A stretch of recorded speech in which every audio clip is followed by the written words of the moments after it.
And we're live. Wow. Okay. Cool. Hello, everybody, and I think nobody. I'm not sure. I'm here with Natalia from at Tarot Shrink.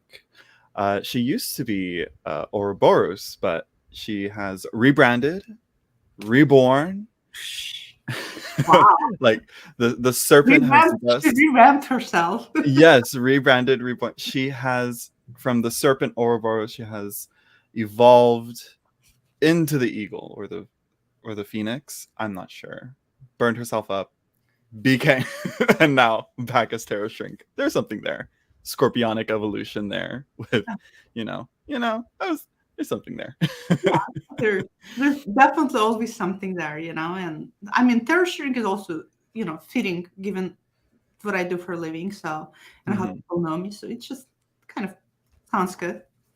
Yeah, yeah. So we are going to discuss, chat, have a discourse on imagery and the tarot. What how it is as it is itself, imagery, put Yeah. simply. So, This is an interesting subject because I've seen your recent live chats where you've been talking a lot about images. You were talking a lot about good and bad decks, right? Decks mhm. that maybe shouldn't have been published. I haven't seen Yeah. that one yet. Um, Um, okay, but we're still talking about images, and I think there has been also a lot of, even though I'm not on Tarot YouTube a lot these days, I'm still picking up through Instagram, which mhm, generally being discussed, and I think a lot of people are discussing um, things to the extent of a lot of indie decks becoming more surfacey. I think the surface is a word they use, right? mhm, mhm, mhm. Or losing the depths or losing the symbolism. I think the word they always say very surface level. I know I say that, but I think it's just shallow. Is the Shallow, best. right? Right. So I Yeah. think it's interesting, and that's ties right in the images. Yeah. It's like, how does an image have depth? That's a question right there that I got to write that one down because because it's like I've been using some decks like well, I mean, just to show, I've been using this one. Yeah, is that the color? I forgot the Uh, name of it. Yeah, yeah, Terra's color, and it's just there really isn't. It's like there's an image, but um, there's no symbols. There's no designs, figures, people, animals, or anything like that. But it's still it still works really well, surprisingly. right, right. So how? Okay, so let's talk about that. How does that work for you then? So you're right because there's no. It's not. I mean, one can say color is a symbol. I mean, Hmm. color red is a symbol of stop, right? Hmm. Um, color green is also a symbol of keep going. I'm thinking Hmm. about Hmm. traffic lights, obviously. Yeah. So color can have symbolism to it. So how do you read? Well, How do the thing, you read the depths in those images? well, this one's kind of subverting what I've been like preaching about, and that's uh, don't read by meanings. I'm trying not to read by meanings. I'm trying to read by the image. But this one, it just makes me rely on the meanings. I like typical traditional meanings that I've memorized and I've learned from the tarot, and it's just like, okay, but I want to learn how to read with it. But I think the main part about these symbols, or not these symbols, these images, is mainly just to keep in to visualize the colors, uh and have in your mind for meditation and all that. But as like a deck for fortune telling and reading and getting answers to questions, it's very much very like straightforward, typical, fortune tellery type of answers, if that makes sense. Yeah. Like I'm trying to think of good examples of like how it shows up. But if you go to my live readings where I use this deck for like the guess the numbers game, where people I pull the card, people guess the I've been numbers. there. It's been pretty spot on. It's surprisingly spot on. Pretty spot on in terms of what the overall theme of the question is. Yeah, it's like it focuses in on the theme somehow. It like just it's just it really puts into perspective like the pulling the card process, even, you know, like shuffle and then pull the card. How do I pull it? From the top, from the bottom? Do I, you know, cut the deck and then pull from there? Do I spread it out? And it's like here I'm just like shuffling and then it's from the top and I let people guess and they'll connect randomly through the card. Anyways, we're getting off a little off topic there. No, it's not really off the topic, because here's the thing though. So with this particular deck, it sounds like the colors in of itself are, there's something energetically charged about the colors. You can all agree that the colors carry some kind of frequency of energy, right? And that's why certain colors tend to soothe us and relax us, and certain colors tend to just kind of, I mean, you put red in front of a bull, you know what's going to happen, right? If you're in a bullfight. Different than if you put like maybe blue in front of a bull. I don't know. I'm hoping he's going to doze off and go to sleep. So energetically, then the deck is probably spot on in terms of reading energetically what the reader is going to ask. Pull here. Let's do this. Let's pull a card for energetically. What is this chat going to feel like for us? Okay. Let me see here. Oh, of course, I mess up on the shuffle. Do you do jumpers? No. Neither do I. Yeah. I don't. It's. I think I've done it once, and it was pretty fun. It was kind of spot on. Maybe I'll go back to it, but it's like right now I like to be in control. So, Okay. but I mean, we'll see. It's like with, you know, using here's the card at the bottom of the deck. I've been, you know, finding that's kind of like, is this how people read reversals? And I'm finding like, so maybe reversals may be incorporated. It's just that I don't like how many reversals I get in spreads when I have incorporated reversals, and it's like, okay, like what is this? But again, and then that gets into like, there is no directionality in spirit or something. Yeah, there's something to it. Right. Yeah. Maria, audio went out. Hello, everyone in the chat that's coming in. Maria, the audio went out, I think. Can anyone hear us? I don't even. Oh, there we go. I was like, didn't even see that the chat was on. Okay.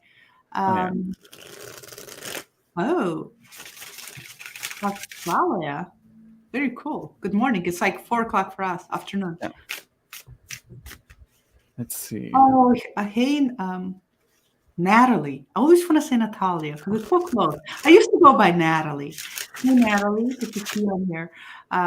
Okay, they can hear us, I guess. Yeah. I have my.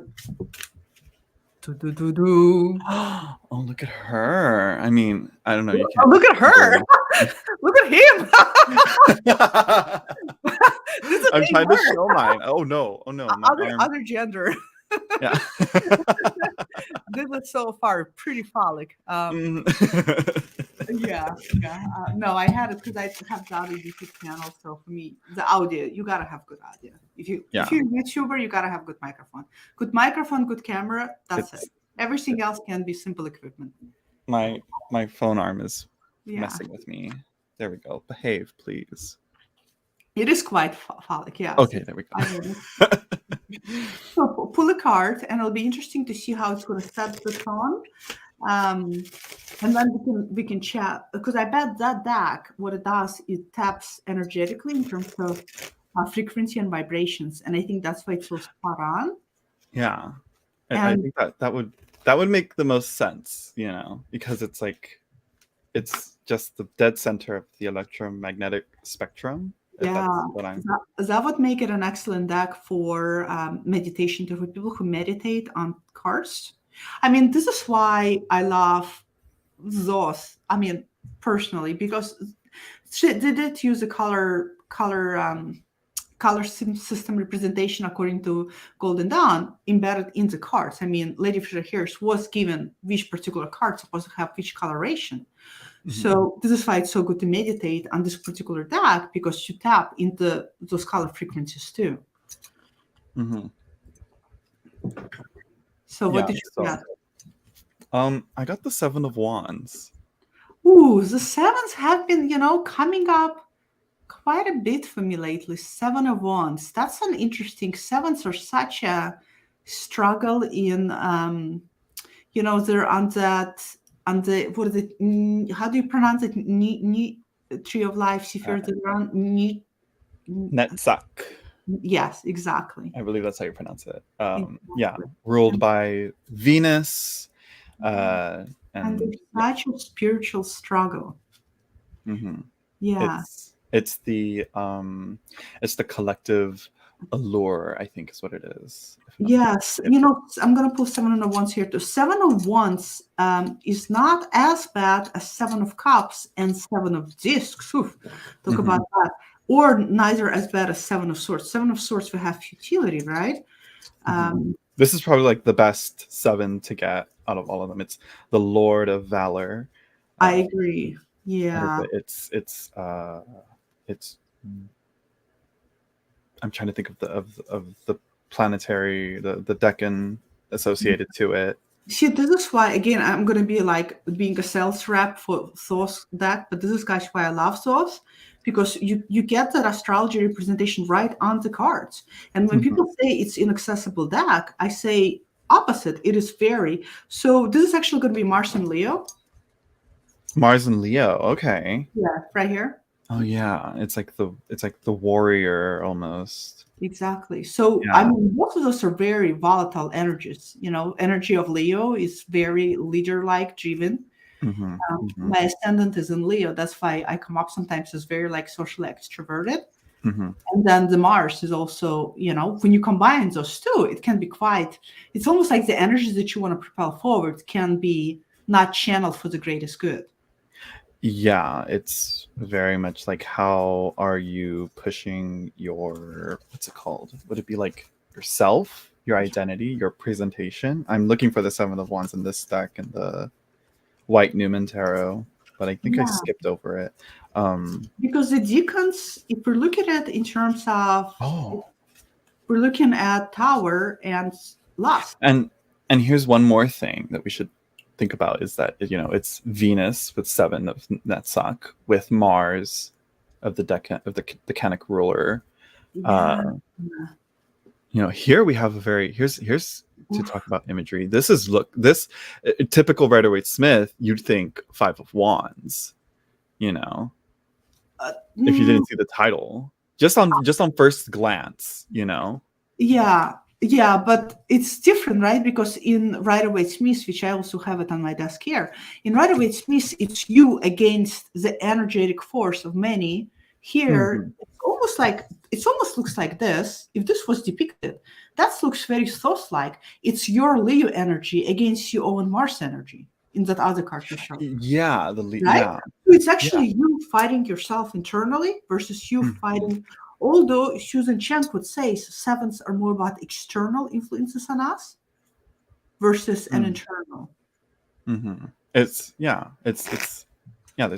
to be a focus on, like I said, I think I mentioned it before, the collective. I think I can't remember who it was that made a connection. You're all pixelated. I can't see the cards, but okay. We have the Tower and let me see if I can. Let me see if I can show you. Let me see if I can. How do I do this? Am I still pixelated? Oh, there you go. Okay. So, did Zach disappear? He's still there? Am I now like a sole runner of the chat? Or... Oh. Okay. Well, I took over for a second there. I know. I removed myself. I thought I did it right, but this is what happened. Here we go. There we go. That's how it is.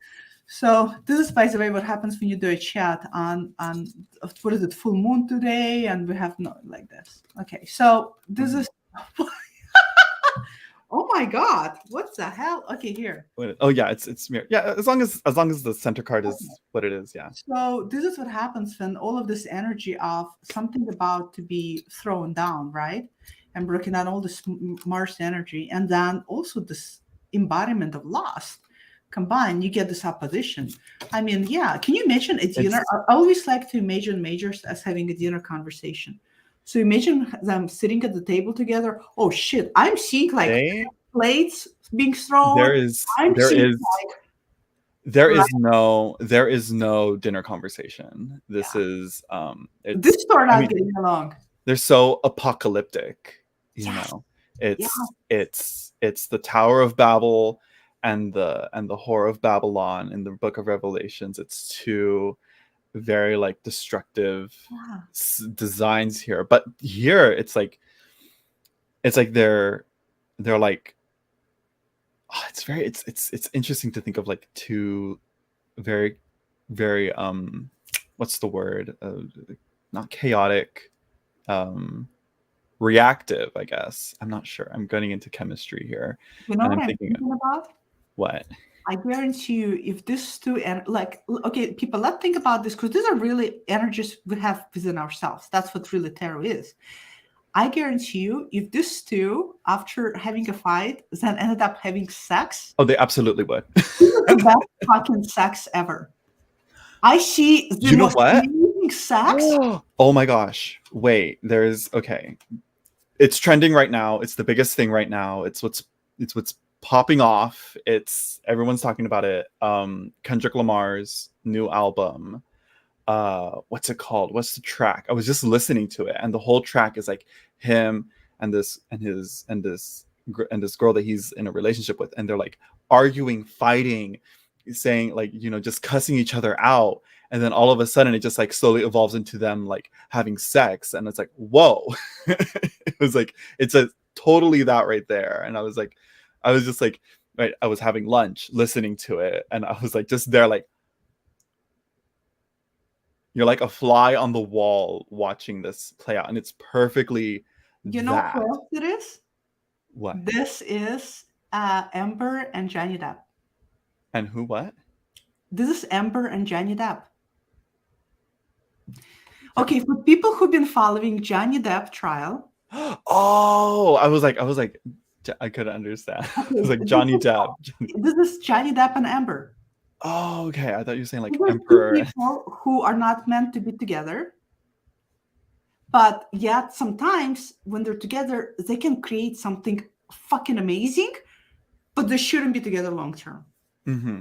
So I think this is a good way to think about what this means. It's like this energy within ourselves that misguided, mischanneled can really hurt us, or, make love to this. It seems like they both, if we're attaching that like with the Seven of Wands, it seems like they're both being defensive and fighting against things that are pushing back against them instead of like cooperating, or yeah. Exactly. Yeah, I love that. So I'm looking at, thank you, Justin. Yes, those trimmed and, in my opinion, kept squared corners, similar to the way I did it, is similar to Marseille. I think the square looks good, and I think trimmed looks good. I have to have the corners rounded. They hurt my fingers.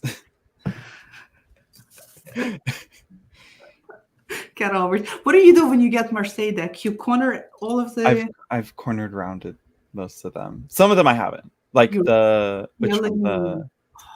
square, that small. What is it? The Noble, the one like I said it once, and someone's like, "No, don't corner round it," and I'm like, "Okay, I won't." And like just like the past month I did it, I was like, "I can't. It hurts too much." I love it squared. So yeah. Love it squared. Thank you, Erin, too, for Scorpio gotta have Scorpio ring. On brand. I was like, we, what? We don't bite. We don't bite. We just stink. But when we stink, we just may kill you. And kill ourselves, by the way, too. So, but going back to the images, so we're like departed a little bit talking about this energy card we got today. So I guess that's interesting. So could it be energetically that you and I are like, one of us could be Mars energy today, and one of us could be lust energy? And are you and I going to be a little bit, or are we going to make love today? I don't know. We're going to see. I'm a very... it's like a part of me wants to be more embody that Mars, but I think Daddy Saturn in my Aries kind of limits that. Mhm, mhm. Yeah, fair So, enough. Fair enough. So going to you and I, we did that before we got in here. We thought about pulling up definitions to set mhm. parameters for discussion Yeah. of an image. What is an image? What is a symbol? And Mhm. what is an archetype? Yeah. And I also want to add to that archetypal symbol or archetypal image. Mm-hmm. Mm-hmm. Yeah. So let's see. So here's the which one should we start with? Image. Yeah, let's start with an image. Okay. So I got the definition here. So we have a representation of the external form of a person or thing in art, and the general impression that a person, organization, or product represents to the public. Um, and I was also thinking in that first one that someone, I can't remember where I read this term or used this, where I heard this term first used, and it always just pops up. It's just like I like the I like the name because it sounds more fancier than diorama or what else? What's another one? I can't think of it. Like a model, you know, or something. But it's they call it simulacrum. I believe that's how you pronounce it. And it's like a simulation, but it's an object that seems. Hmm. I can't remember where I read the word first. It's in one of the tarot books that I was reading, and I was like, oh, simulacrum. Okay, and now that's just perfect for that. And I think each tarot card is a simulacrum of that in a way to make it more fancy. But yeah. That is interesting. One of the things that I read today, because I was pulling some books to share in our discussion, and I pulled. This is one of my favorite books on image interpretation. It's Introduction to Picture Interpretation according to Jung. It's really, really good. It's one of my favorite. I need it. It's really good back. So what I read here that I thought that sometimes we don't think about it when we think about images, but in the beginning of the book, the writer says that Jung, and I'm going to read it, Jung himself wrote about the importance of images, quotations. It is as if we did not know or else continuously forgot that everything of which we're conscious is an image. An image is psyche.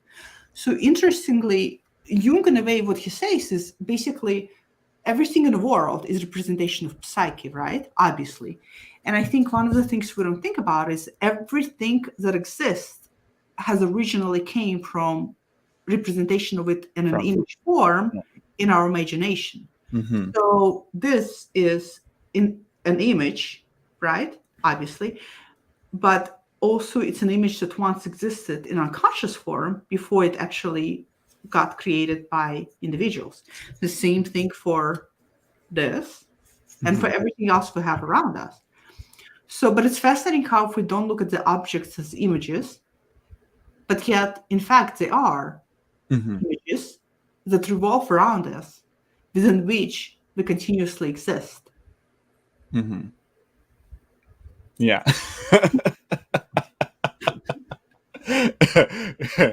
You're losing me because I'm also like thinking of I'm like, yeah, that's very right. Because I was rereading Paths of Wisdom by John Michael Greer. Uh-huh. And in there, like the first thing that was talking about is again, the object, our consciousness, how we view that in our minds and visualizing that in our heads and in that image, and how the invention and the creation of that object came to be, and its purpose and its function and all that, and what we want out of it in a way. So like you showed like a cup, and it's like that was one of the examples that was shown in there. I was like, okay, and it's like once you go further and further back into like where that object or that image comes from, then you get into like the true source of it and all that, and how you can manipulate that, reverse engineer that in a way Exactly. to And, work it and out. Jung thinks that all of the images derive from collective unconsciousness that we all have access to.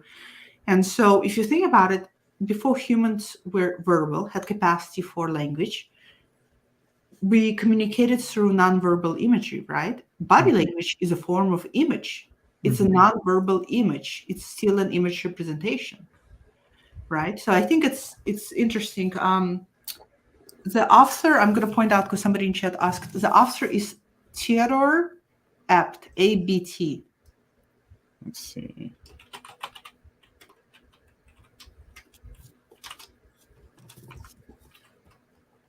And it's really good. I love this book.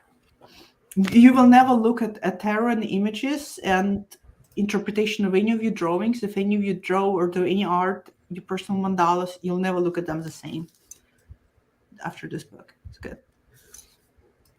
I'm trying to find the book here. On Amazon? Yeah, anywhere. Let me see. Amazon? Yeah. Did you get it? Amazon. Yeah, let me see. Oh God, of course Amazon's making that long ass link. Here, I'm gonna just put the Google. Okay. Yeah, we can also add it to a link like to. Oh, there you go. Yeah. So so I think the image is one of the things that because we have departed so far away from just using imaginal language since language development, that we became very, very linear in our thinking and very linear in our way of perceiving and understanding the world, to the point where everything is not only linear, but also cause and effect types of, has a linkage to it. So as a result, I think sometimes we forget the significance and importance of the images. Yeah, it's, what was I going to say? I was just about to say something about that. I just lost it. Yeah, it was, gosh, I just had it. Nope. It'll come back to you, but yeah, Justin mentioning Men and His Symbols is a really, really good book. It's a great introduction to Jung. Also, Memory Streams and Reflections by Jung. That's like when I got to grad school, that's like the first intro to Jung we had to read, Memory Streams Reflection, which is kind of autobiographical. But that set a little bit of a tone for, a little bit of for him and his relationship to the psyche.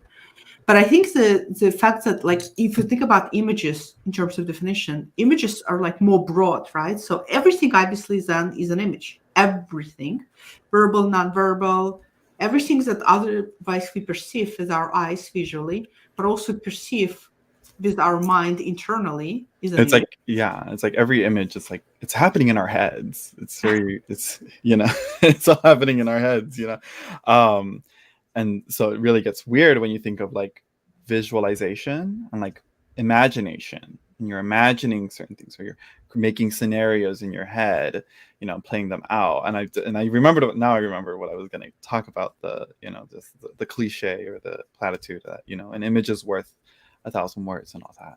And then also remembering that, that I believe it was Decker who was talking about in Esoteric Tarot that said that, like, because in Europe they were so obsessed with Egypt and the language of the hieroglyphs, and how each letter is an image, so they wanted to make their own set of hieroglyphic alphabets, and so they made the major arcana, and that's that's in a way an alphabet, and then that just makes me think of what Mel Molina and T. Susan Chang talked about, how the letter correspondences each for the major arcana then build up into words within the minor arcana. How we have the Seven of Wands with the letters for lust and for the Tower, P and I believe T, like Teth and Pech, and thus combining into the Seven of Wands for P and T, or TP, but however, if that makes sense, or is it? No, and then the court cards are then like sentences or even paragraphs, because they even have more of the correspondences to them, but yeah.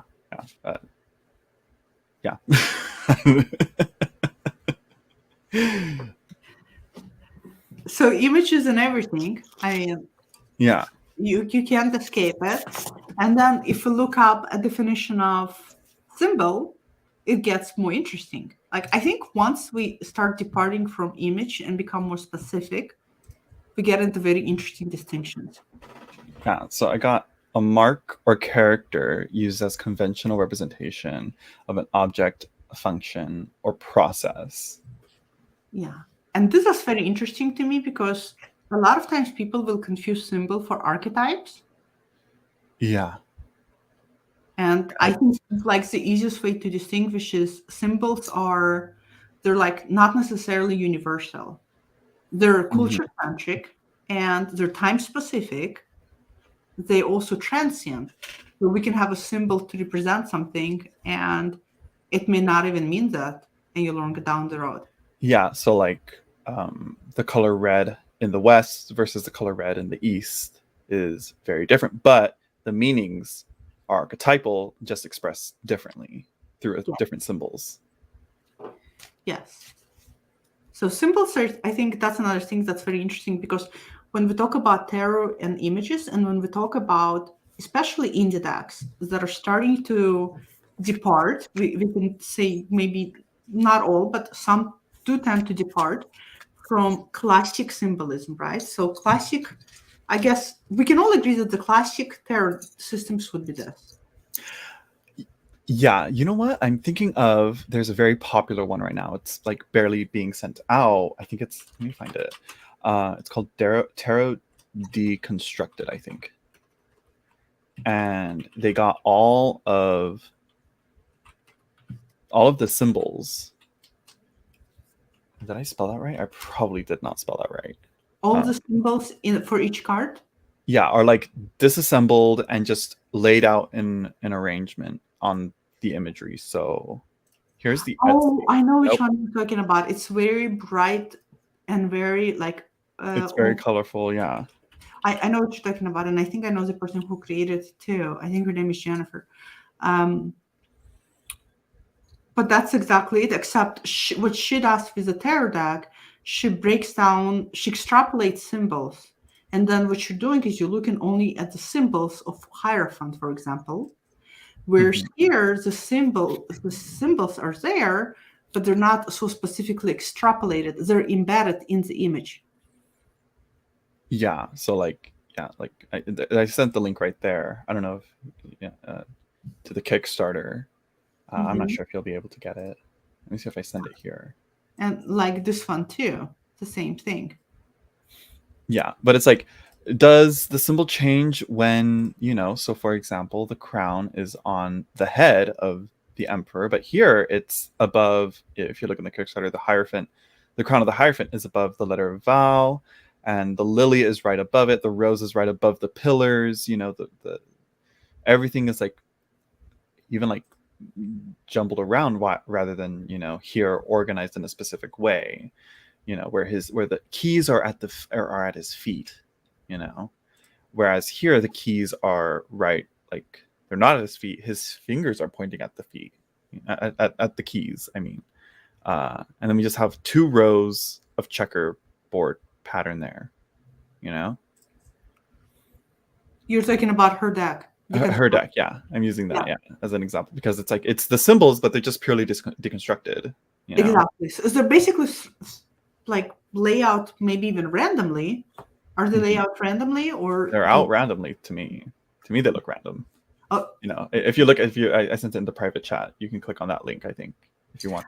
I see, and it looks random to. Let's see. Okay, so. Oh yeah, yes, this is the deck. So yes, and Jennifer, she's the one on the deep play with us. So yes, I can see. Let's see. Do I see hierophant here? But I see what you mean. They definitely laid out randomly, but they're just symbols extrapolated that tend to means of things, but they're still symbols. So this is very interesting because what she done there is basically she created an image representing all of the symbolic elements of what perceived to be that archetypal image. I guess. Okay, so here's the thing.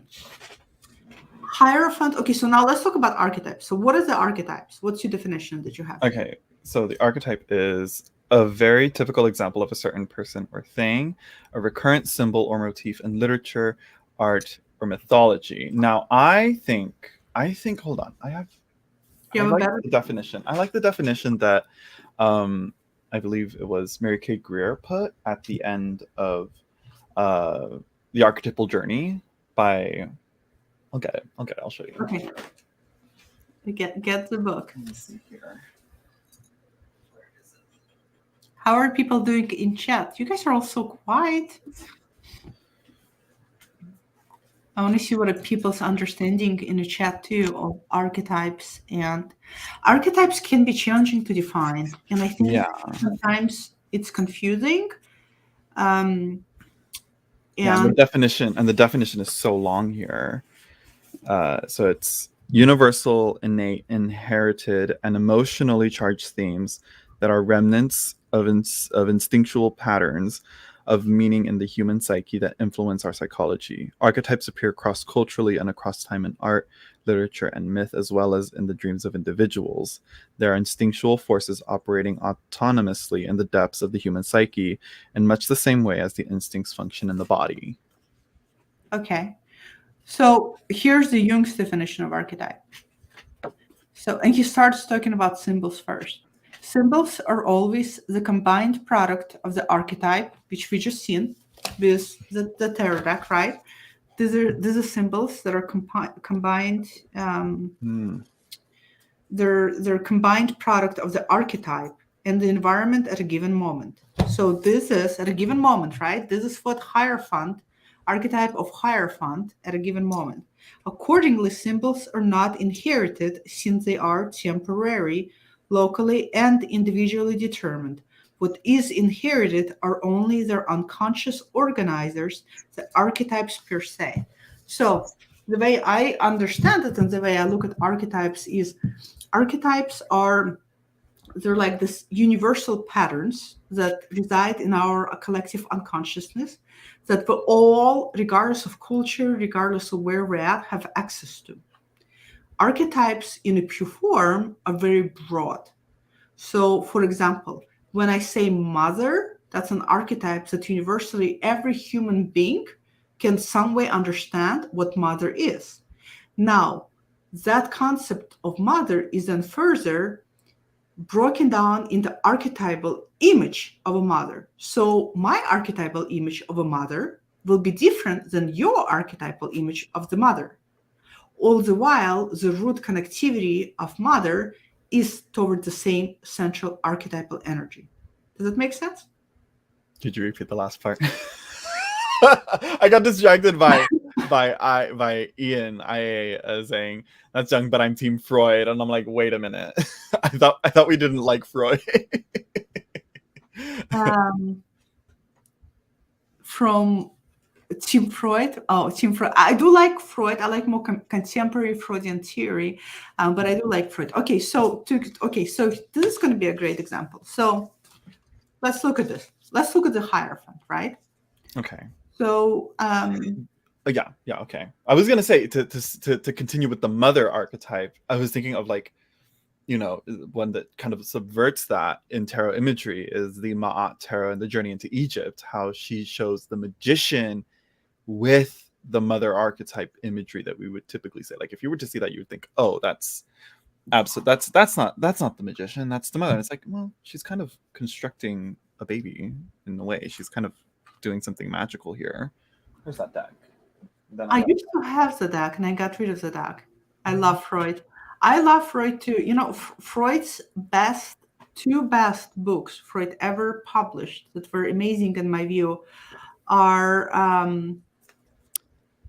what's the title? I have it behind me. Psychopathology of Everyday Life, where he basically talks about slip of the tongue and jokes. That's one of his best books. And then the other books is 3 essays on human sexuality. Talk about being far ahead of your time, talking about how erogenous asshole is. Oh. Ooh, that's right. Mr. Freud. You know what? Mr. Freud was normalizing asshole as very erogenous, normal part of human sexuality. All of a sudden, I stan Freud. Okay. So here's the imagery. It's nudity warning, but like I always say, like if you're into tarot, like just get used to nudity and seeing breasts and genitalia. Like just get used to it. Like okay, just but a heads up either way to those who are still working on that. You know. So here's the magician, but like to me that's like that's instinctually, Yeah, reactionarily. That's what one would say mother. But also it's like, but it's kind of true what she says is that she's because uh you create yeah. life. What a better magician And can be than actually create life? here's another one, heads up warning, same, I think it's supposed to be the same woman, but here she's giving birth and it's the devil. Oh my God. I suddenly want this deck now so bad. Girl, why'd you get rid of I it? actually, I never had the deck. I was thinking about her Egyptian tarot. This is smart. Yeah, this is Ma'at tarot. Yeah. So I should get it. But here's the thing though. This is very Aleister Crowley Zosi. The devil, in my opinion, in Zos is it's like the most misunderstood scapegoat. It's But yeah, it's think about it's a lord of material gates. Talk about the something. material gates Talk themselves. about the idea about to be conceived. Like, so it's right, you're giving birth, but that's just a potentiality, right? How are you going to raise a child? You're going to raise Mm, little yeah. Dexter? Mm, exactly. A lot of people love the idea of having a baby and starting a family, but they don't have the idea of Yeah. raising an adult human. And that's the devil capacity, is that you have this creative energy. Are you then going to create for good or for evil, right? Talk Or about atomic or nuclear bomb. Talk about mhm. Einstein and formula of relativity. I Yeah. mean, we can go talk about Apple, creation of technology, creation of the iPhone. Are we going to use Of them? algorithms and social media and how attached we are to our phones and all that. Like the implications of that. The what was it? There's a very popular Netflix show. I can't remember what it was called. I forgot it, but it pretty much talks all about that. Of like the dangers of social media and how companies have been like using like the goal of companies is to keep us our eyes locked onto the screens on their apps for as much as possible. Right, but we're still in control, and we can walk away Mm-hmm. from, right. So this is where the devil becomes scapegoat. People like to blame the devil on, or we like to blame our proclivities, our potentials for, let's call them addictions or dependencies, right? Mm-hmm. On other thing other than our capacity or our struggle to be able to control ourselves, right? We like to blame social media for ruining our children, but what about parental control? We Yeah. like to blame, everything for. I like to blame my 5 pounds overweight for like emotional eating and distrust of COVID. But the truth is, I'm the one who's munching on chocolate. So that's where the devil becomes the scapegoat. And the reality is that that's us. The scapegoat isn't us. Mm-hmm.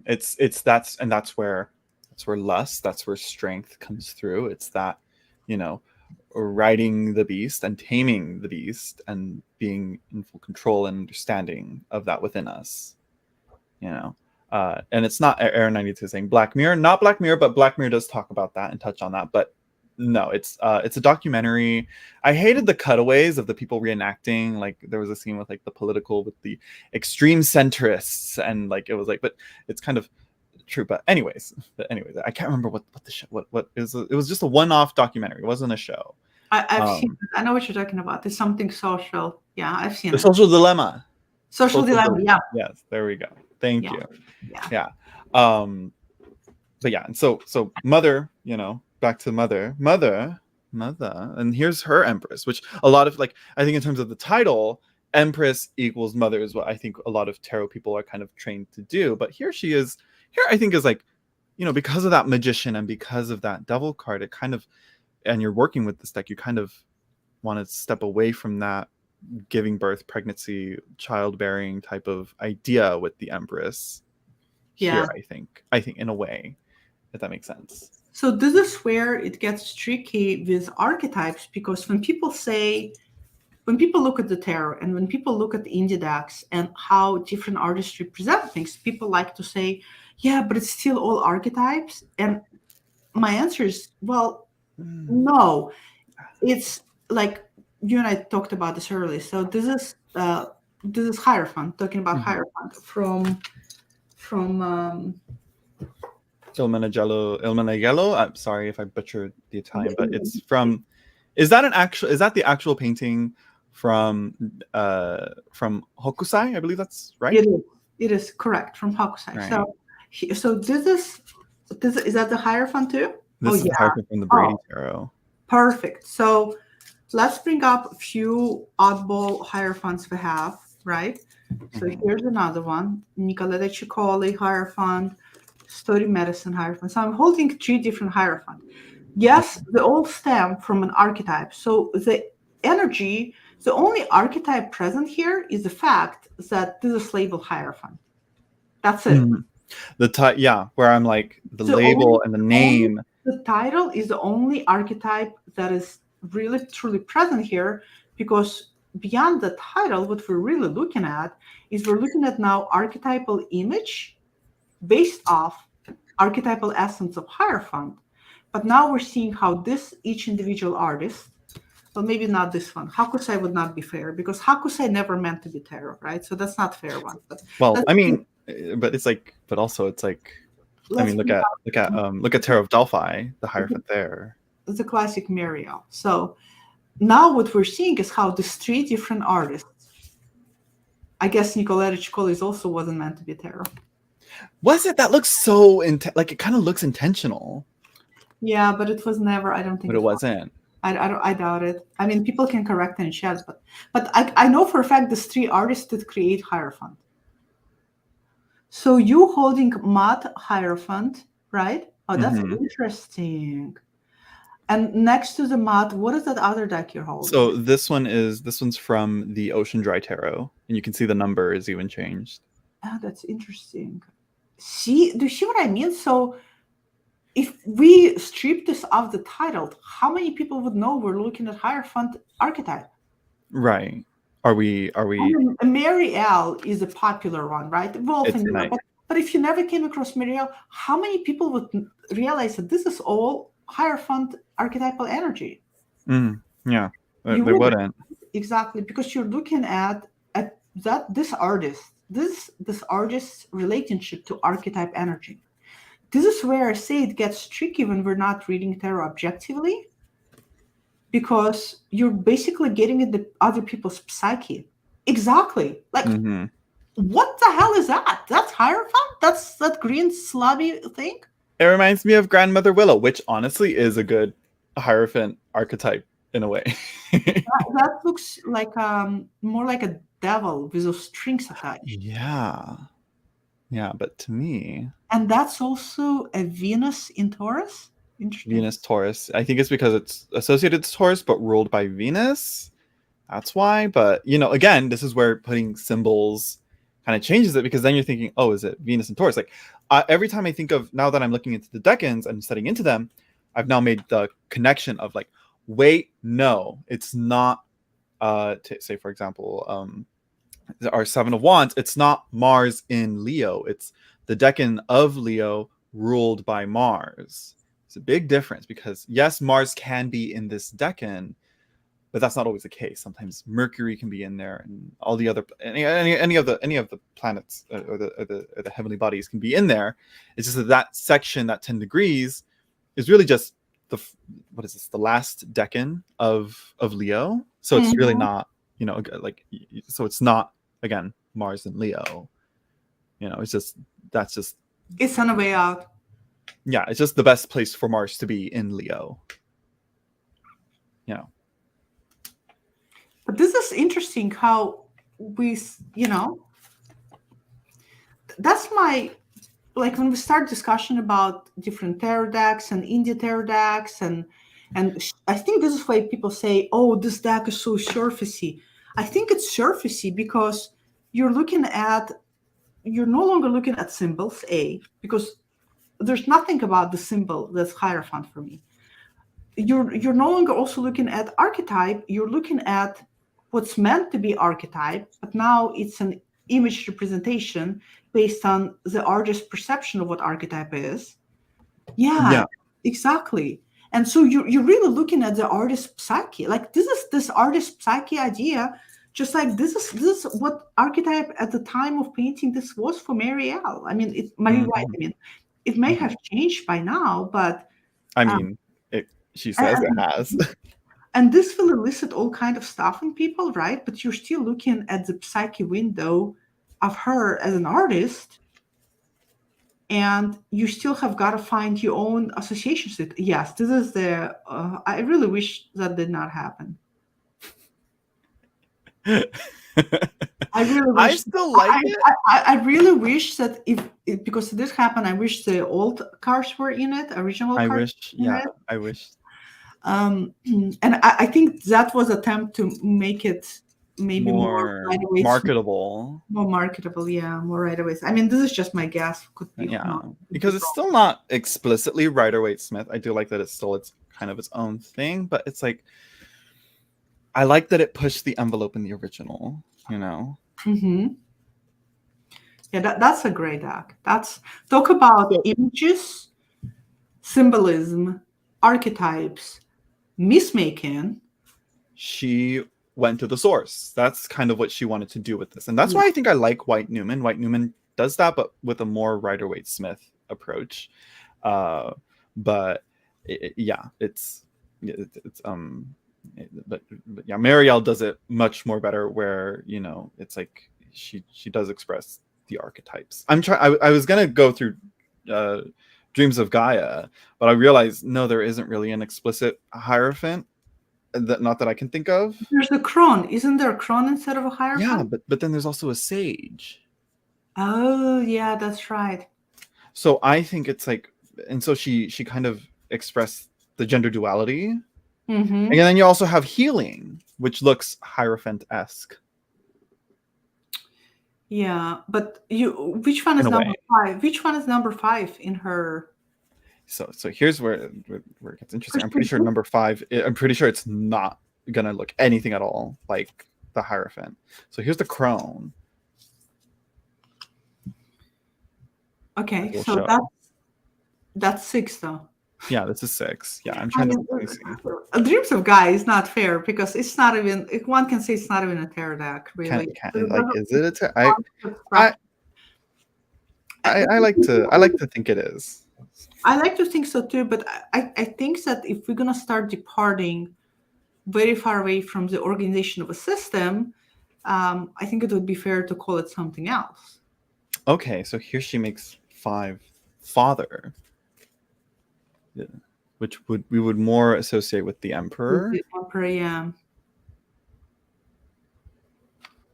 It'll focus if my camera will focus on it. It definitely is emperor-esque like. Yeah. Let's see. But then, like I said, you have being number 2. Yeah. And the High Priestess is number 5. Yeah, that's another thing when people start I'm still like working through this deck, and it's like it requires like a reevaluation, because it's like it's then we're getting into like the deconstruction of the anatomy of the card, which I kind of talked about in a previous live stream, where it's like you have the image, you have the title, and then you have the number, you know, and then you have symbol, and then you have archetype. So you throw all of it together. I mean, yeah, this is why it becomes. This is also why recently. Is that High Priestess? Yeah. See, that's again. It's very presentation of, but this is the thing. This is why, like, you know, recently Anna Astrology, she did a great video VR to one of my videos, like really, really good VR. And, you know, she basically says that, like, you know, you don't really need access to a lot of different images, because your idea concept of an image changes over time as you grow and you change, which is, yeah, absolutely true. But here's the thing about the good thing about having indie decks that are so far away symbolically, archetypically, is that if you have really negative association to this as Christianity or whatever it is for you, no matter how long you're going to work with this image, for some people, that's just not going to make them shift their association to it or how they see it, no matter how much they even might grow as individuals. And this is where sometimes seeing hierophant like this as a tradition suddenly will maybe enable you to depart from traditional meaning, and also maybe like start your own healing process in terms of how you see this image. You know, I mean, this is what I think is the great thing about variety of tarot decks and how many different artistic representation of archetypes there are, because they lend to this healing process for all of us. If we have, you know, if you think hierophant is bondage and bad, talk about feeling freedom when you see this hierophant. Mm-hmm. Yeah, that's Majestic Tarot. Majestic Earth, yeah. Majestic Earth, yeah. I mean, look at that. That's very, what you're holding energetically is different. This is so, to me, the energy I get from this is very, very masculine, but also very, like, the word I'm looking for, patronizing. You know, and what you just showed, I get very collective, open energy of open space, yeah, connectivity toward others, right? So suddenly I'm like, I can see myself being in that space in relationship to a sense of religion or faith or spirituality, but I cannot see myself this to me says you gotta bow, you gotta be on your knees to in hierarchy toward somebody else. Yeah, it's like that. That's the typical, like, it's sort of like the typical, every time I see it, I don't know what the Catholics will probably be able to describe it more perfectly, is when you approach the altar, you always have to yell, you have to kneel and then like cross yourself in a way, and to do that, you know, and it's all, but that goes into like, part is like, fuck no, I ain't, this is why I also hate it. I'm like, I ain't fucking kneeling to anybody. yeah. Now I know my association to hierophant. But it's also like, I think also it's kind of very similar and akin to in the Bible, Old Testament, when Moses approaches the burning bush, they say, the voice tells him, remove your sandals, the ground you step on is holy ground. You know, so you're barefoot on that dirt, you know. So here's a different one though, which I think is more welcoming, I think. Yeah, this is is also more like healing, right? Yes, like a healer. It's they're at a doctor's essentially, and this is just only half of the picture. So see how it's different representation has different energy. That one has more healing energy. The one you showed from Majestic Earth, more open energy. The one I showed has more restriction to it. Which, if we think about it, like, I'm thinking of it like in terms of like the shaman back in the way back then, before we even had established religions, the shaman was what, and Robert M. Place talks about this as like being the source. Even Foolish Fish talks about mentions this in a video where it's like how it all connects. Like you have the witches and the magicians and all that, and then you have the religions and the structurized religions, and all of them stem from what we know at the term of the shaman.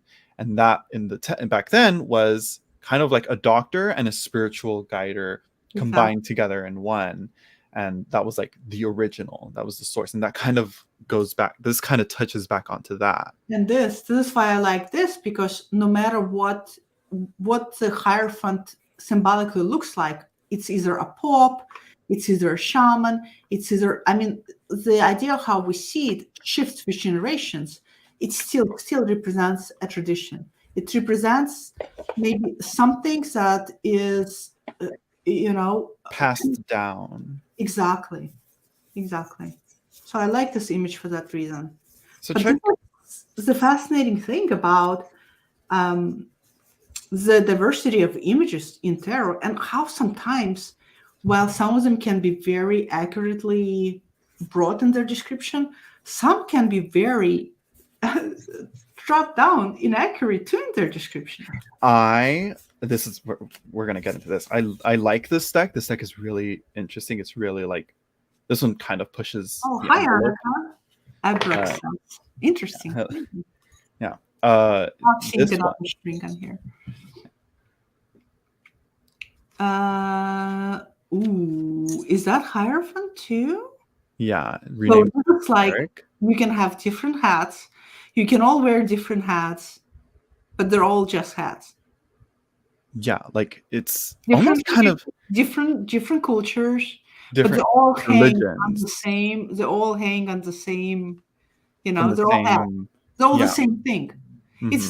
It's like religion, right? You can have different religions, but it's all one God anyway. Yeah. It all kind of goes. Yeah, it looks attaches itself to that source, which again he says, I think he points out that like the hat rack is supposed to be that representation of shamanism. I think that where it all comes from, that that pole that ascends and goes up and down, that's very traditional, of, and the different levels, there's 3 levels of the horns. We have the underworld, we have the material world, and then you have the heavenly world above, or right, the 3 worlds. Yeah. Mm-hmm. But one thing I don't kind of agree with is like the other hats are kind of like the ones that people, the followers of the religion wear, but the bishop hat isn't like, you're not going to see a Catholic wearing a bishop's hat, like that's the only like that's people get things in tarot wrong all the time. Yeah, it's like all the time. Universal Tarot kind of plays on this with the 10 of Wands, which I should find if I can find it. I have too many decks out already, but yeah. Let's see. I wonder, because I don't have that many tarot decks. I got rid of a lot of tarot decks. I'm moving along quite a bit as well. But because I think also once you establish your own relationship to a particular image or archetype, and that relationship for you is open in a sense that you're not rigid to that interpretation and you're open to it. You don't really need sometimes, okay, look at that, open arms, got drum around his waist. Yeah. A little creepy, but okay. I'm getting a little creepy vibe. I think it's all the red. It is probably all the red. It's a little too inviting for me. Yeah, he's like, I'm like, what's hiding behind this? This is like, I don't want to say it, but it's giving Spotlight comes to mind. It's what? Spotlight comes to mind. Movie Spotlight. Oh yeah, it's giving I was like, it's giving Jamestown. It's giving here's the 10 of Wands here. Oh, that's interesting. So you see the cross, you see I don't know what else is there, the double cubed staff, the crook, I don't know what else, the crescent moon, all that, and then the big white staff in the center is again that the shamanistic path above all of them. That's interesting. See, that's also interesting what Aaron says there now in chat, that I perceive that image more negatively. They change the ropes, but they're all using religion to control. Here's the thing. That's the thing about the images, is that images sometimes can be traumatizing. Like somebody's representation and how they see things, or the even energies that image gives out when they painted it, can really trigger something in somebody else. Mm-hmm. Mm-hmm. Like I saw like the Hanged Man in this one, like that, like this one got me, like it got me, I'm not sure, like it just, it just, again, heads up, warning to anyone. Is it Naked Handman upside down? No, not nudity, just because like I saw it because there's no people in it, and so there's a rope it's a noose. Ooh, Uh, is he literally being hung? no, there's no people. That's just Oh. it. He's not like, it's not like there's no person at all. And there's a step ladder. So again, heads up to anyone watching. It's just, it's very, Got it. So it's very so it's like, suicidal. Oh, not even suicidal. Oh yeah, this is very. Listen, this is very painful, Hangman. Like I'm looking at this and I'm having a reaction. This is very persecutory, it's right? It's also deadly. This basically says that you literally like there's no. This is not about no longer suspension. The classic it's about, Hangman, right? it's like, it's like, it looks like you're approaching this, like you're gonna step up onto the ladder. It's like, Yeah. it's very, it's not Oh, at all like, you yeah, know, this is no longer the classic Marseille. He's just bound by his feet, right? And we know that he's not dying. It's the noose is not around his neck, yeah, so he's suspended, and it's just a matter of time, right? yeah, And because he's upside down, we often say it's about different perspective because you're now seeing the world upside down. But the one that you had, so think about it. So your here's center the of thing. gravity is changed. Yeah, Marilyn, it is damn dark. It is very dark. Here's the thing, Zach said, when I see images like that, as a psychologist, the first thing that I think about is, what the fuck going on in your psyche? If this is a hangman for you, like it's not good or bad. I'm not judging, not But good it's or like, bad. It could yeah, mean how did we get to this? so many things, right? But suddenly my brain starts working on wire, and I'm curious. I'm like, I want to sit down with the creator and I want to say, how is this symbolically for you a hanged man?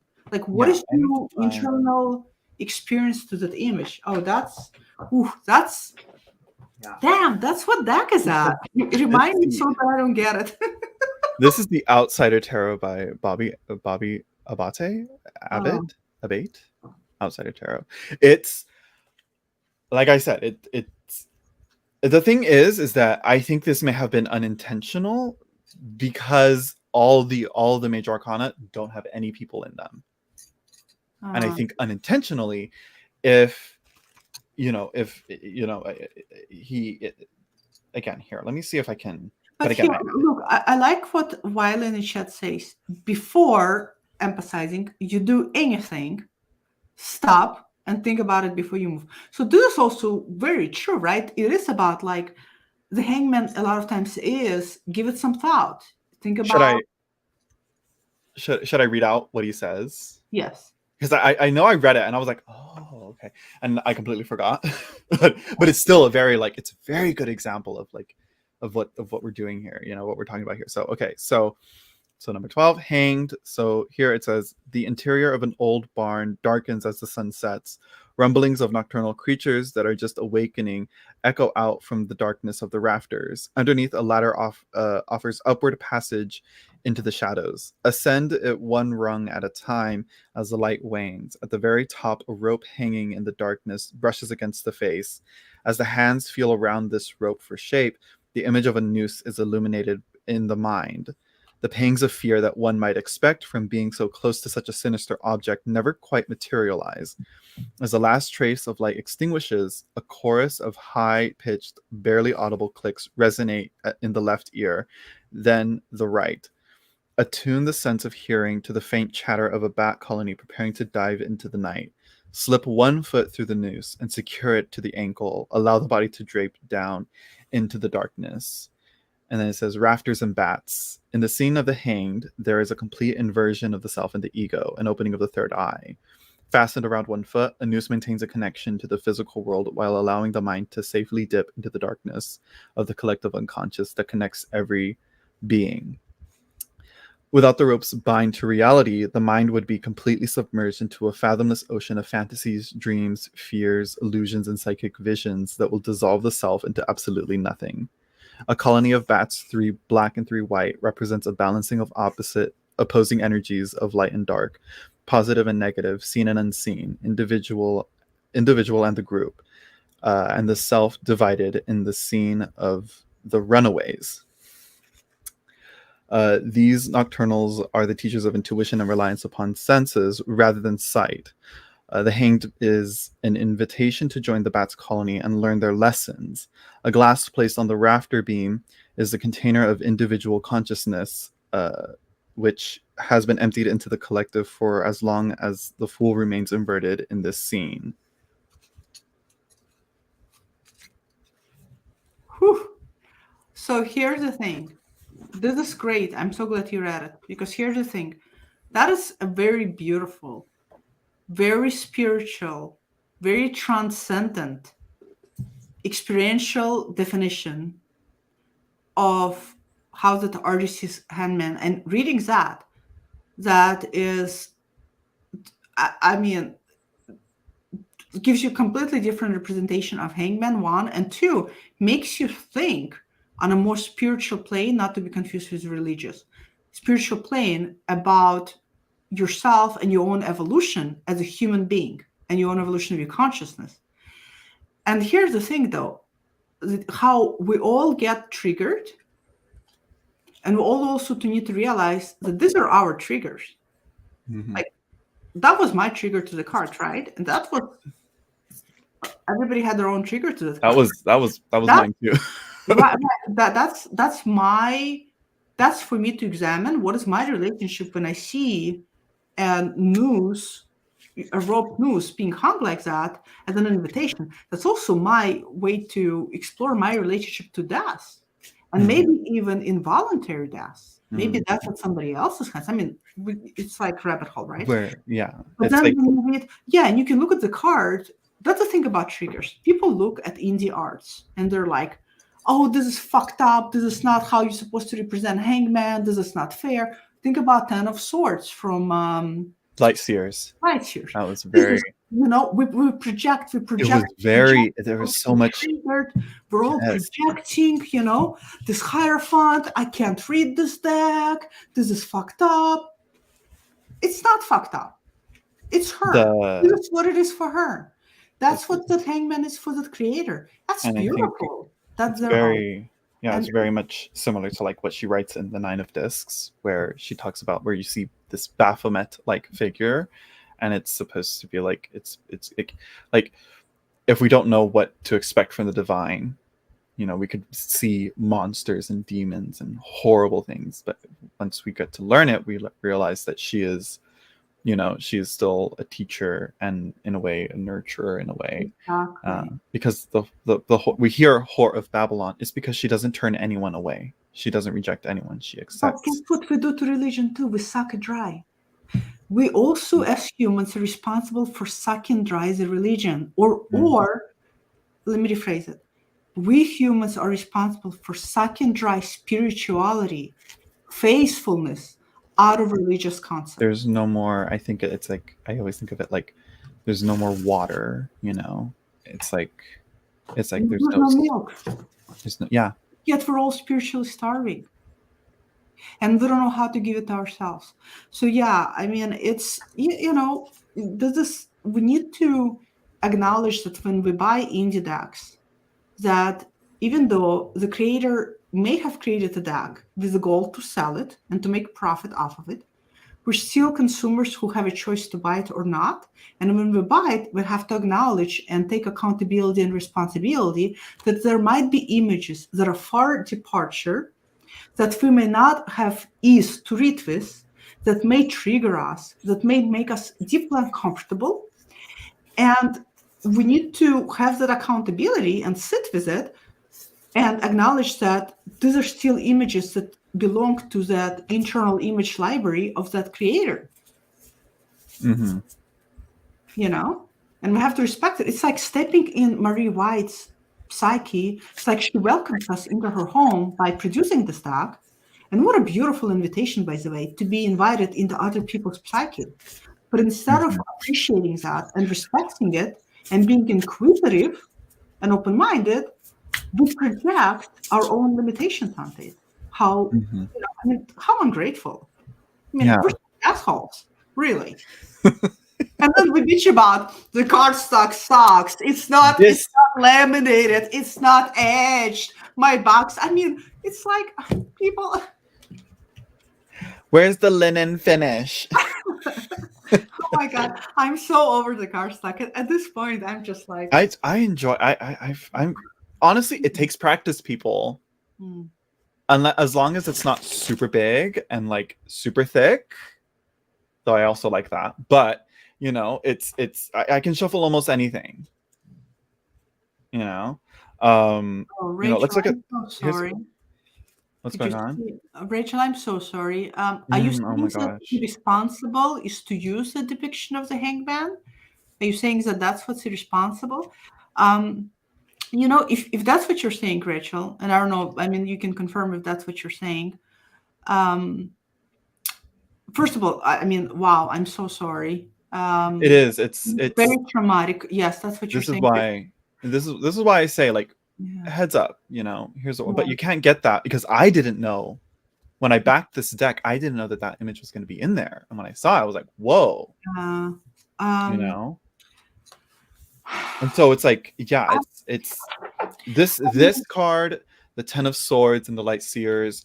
I'm not sure which other one, but they're very good examples of something that we should look into as tarot creators and collectors and readers, and how we express these images. But it's there's a lot to that. There's something to be said about that, and I don't think a lot of people are talking about that. We kind of just resolve the issue of, like, by with Ten of Swords Light Series, by canceling. She so, I uh mean, yes or no? So can we unpack that a little bit? Because I have a lot of things going through my head when I think about responsibility when we're creating something for ourselves. Obviously, who cares, mhm, right? So, like, I created my oracle, who cares? It's my use. I don't sell mhm, it. But mhm, when we're creating something for mass consumption, even if it's limited edition of 100, right? Where does the responsibility lies as a creator? And this is where, for me, it gets a little muddy because um, that particular image did not necessarily convey to me the same thing as it did for Rachel, for you, or for maybe other people, because they also have that connection to that on a much deeper level, right? So um, for me, when I saw that image, it brought up KKK came to mind, lynching. that type of forced those old medieval trials came to mind. That's what came Mhm, to mind to me. That's my association to it. mhm, So, and then when I read the description, I get it. So for me, that's the thing, like irresponsibility, because, for example, devil cards sometimes portrayed, and I'm thinking about, is it also in Light Years Tarot and somewhere else? I've seen devil portrayed where um, I've seen one image. I don't know where it is at. It's a guy sitting on a toilet stall, and there's like a heroin needle oh yeah, somewhere next to him, right? So the this is Urban also Tarot. very, like, is it responsible, irresponsible? Because that can be very triggering to somebody, right? And to somebody who doesn't have relationship to maybe addictions or heroin addiction or drug addictions, it may not be triggering or Mhm. irresponsible. It just may be, oh wow, this is really stark portrayal of addiction, or how far a devil can get you, right? So this is why, guys, I have to be honest, like irresponsible.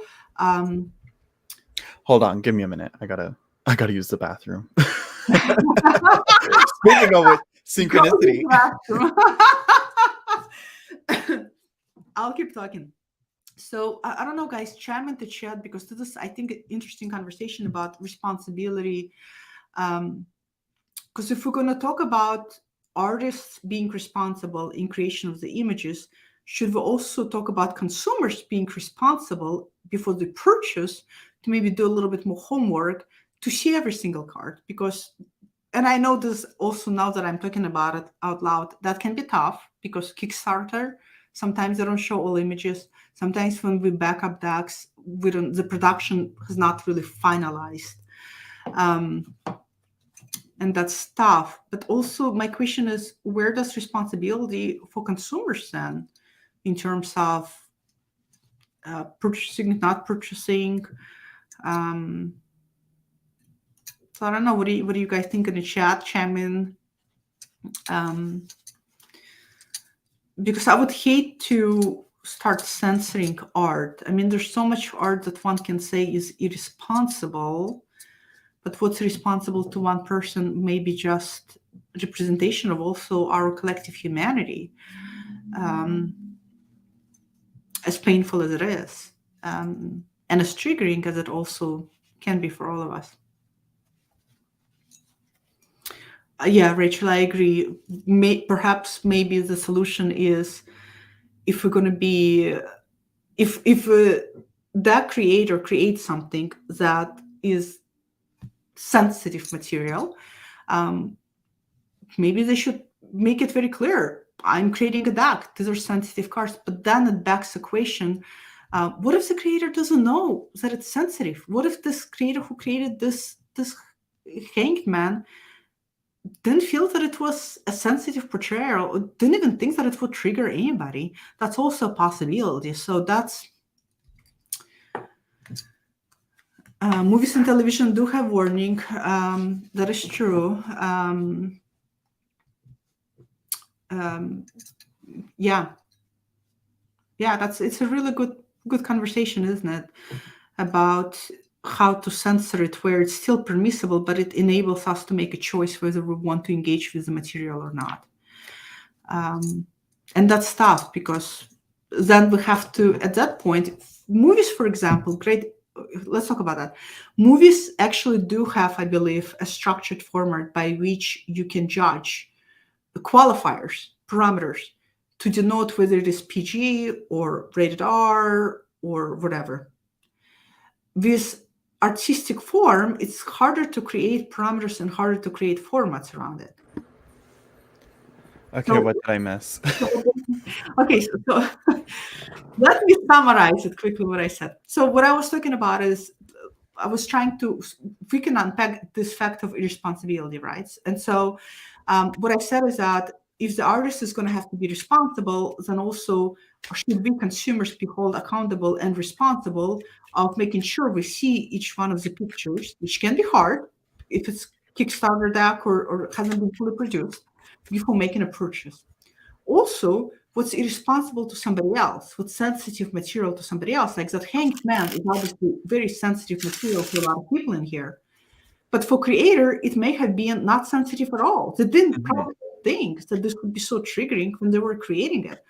So it's like, how do we, I guess, censor art? Can we even censor art? And it's not, I wouldn't say, because I don't think art should be censored. Like, there's some very very dark and fucked up movies, for example, that I would not recommend for everyone. I always say, this is super fucking fucked up movie, but like I always say Mother as an example by Darren Aronofsky. It's fucked up. It's not a very easy watch.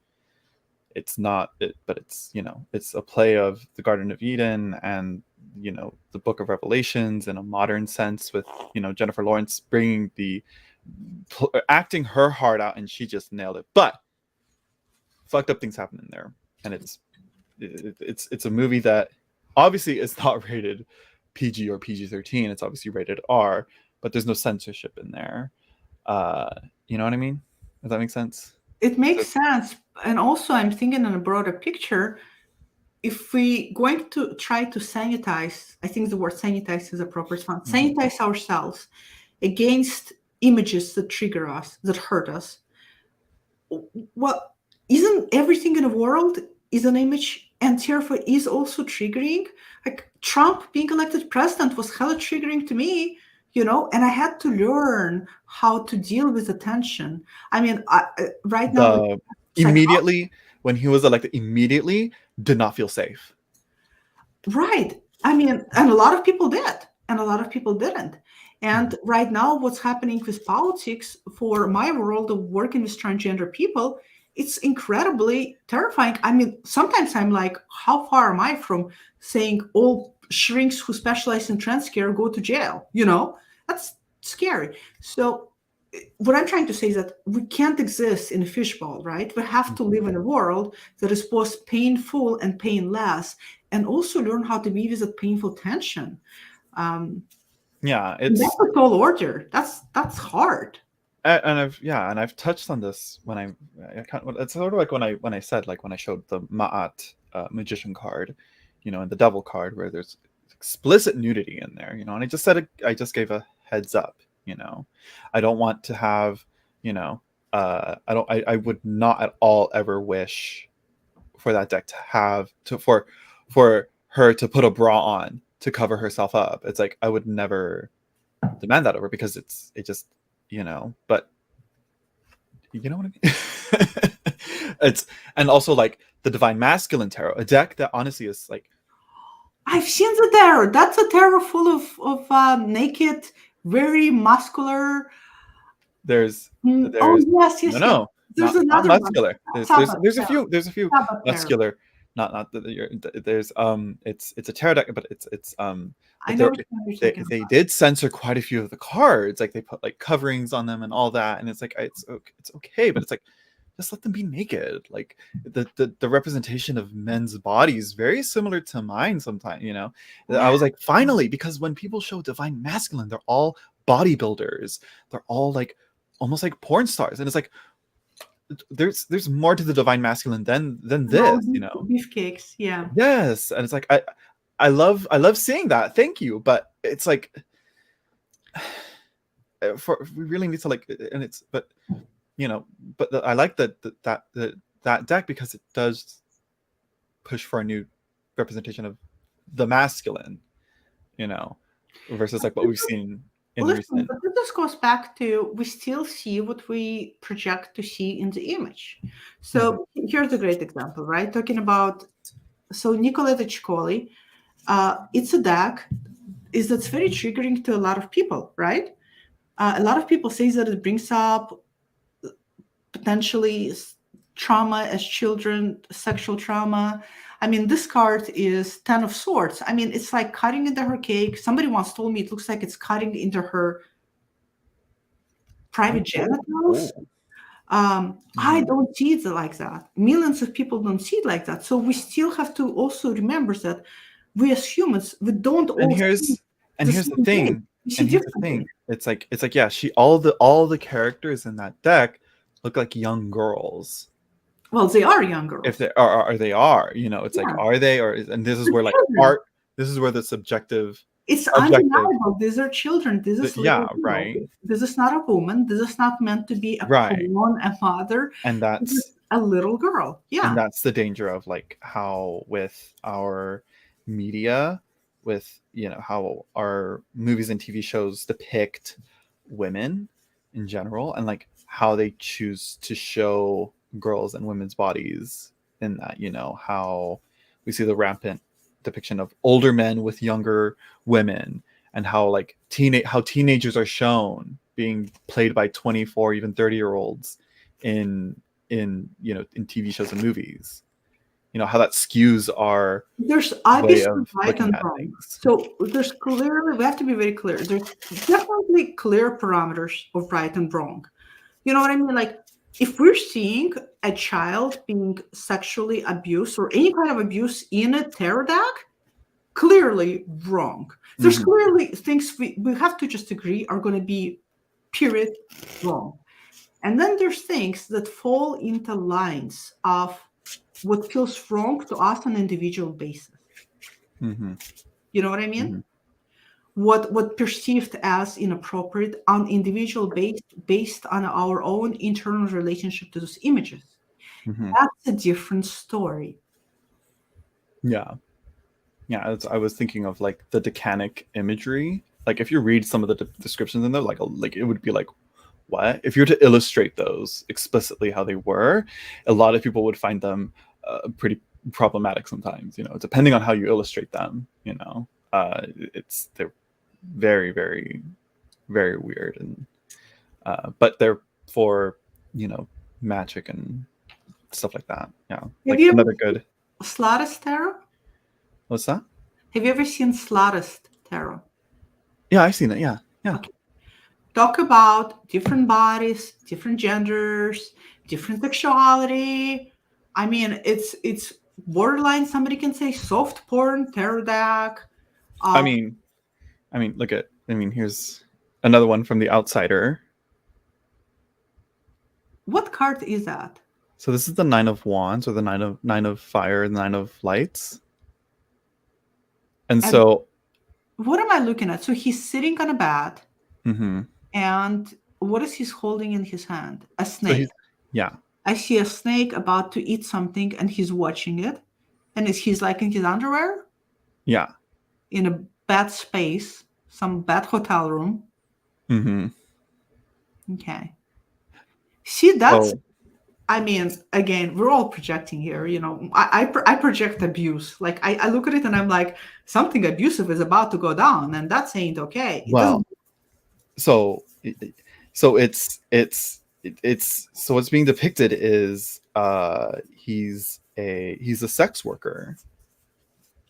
I was like, oh, it's very interesting that, you know, he chose to depict that. And there's a card that came before that looks very similar to it. It's supposed to be the same person at a very young age, if I'm not mistaken. Or maybe, again, I'm making that connection. But if I can find it.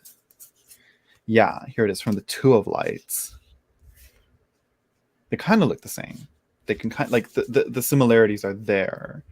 And here's another one getting into that. There's the Starry deck for me personally elicits a very vulnerable quality, very vulnerable in a sense of, you know, vulnerability has different degrees. There's good vulnerability, like being vulnerable is great, you know. It's that Marielle Eight of Cups.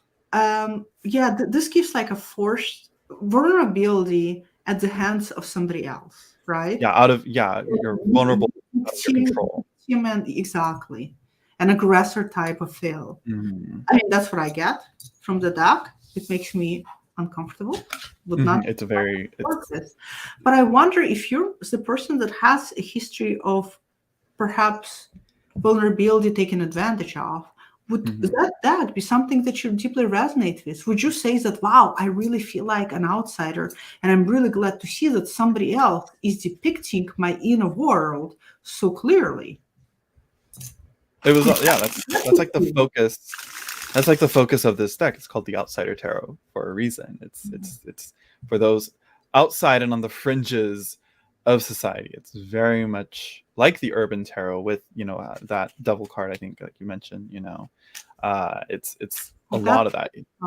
Yeah. And that deck also has that what is it? I think it's the Three of Swords as well. Like there's a bathtub with, like, there's blood in it, and it's very suggestive of like self-harm as well. You know, but it's, and I you know, we're also looking at the reality of life. This is people's reality. This image not come from somewhere. This stuff happens. Yeah, this stuff happened to these people, unfortunately, and it's painful. But if we also don't know that pain and evil exists in the world, and people do this, you know, how we're to have a better inner moral compass. Yeah, it's if we don't face, you know, that the monstrosity in humanity, we don't accept, we can't process what it means to be human. Yeah, I think I remember there's a YouTube channel on here. It's called Cinema Therapy, and they talked briefly about like the point of triggers.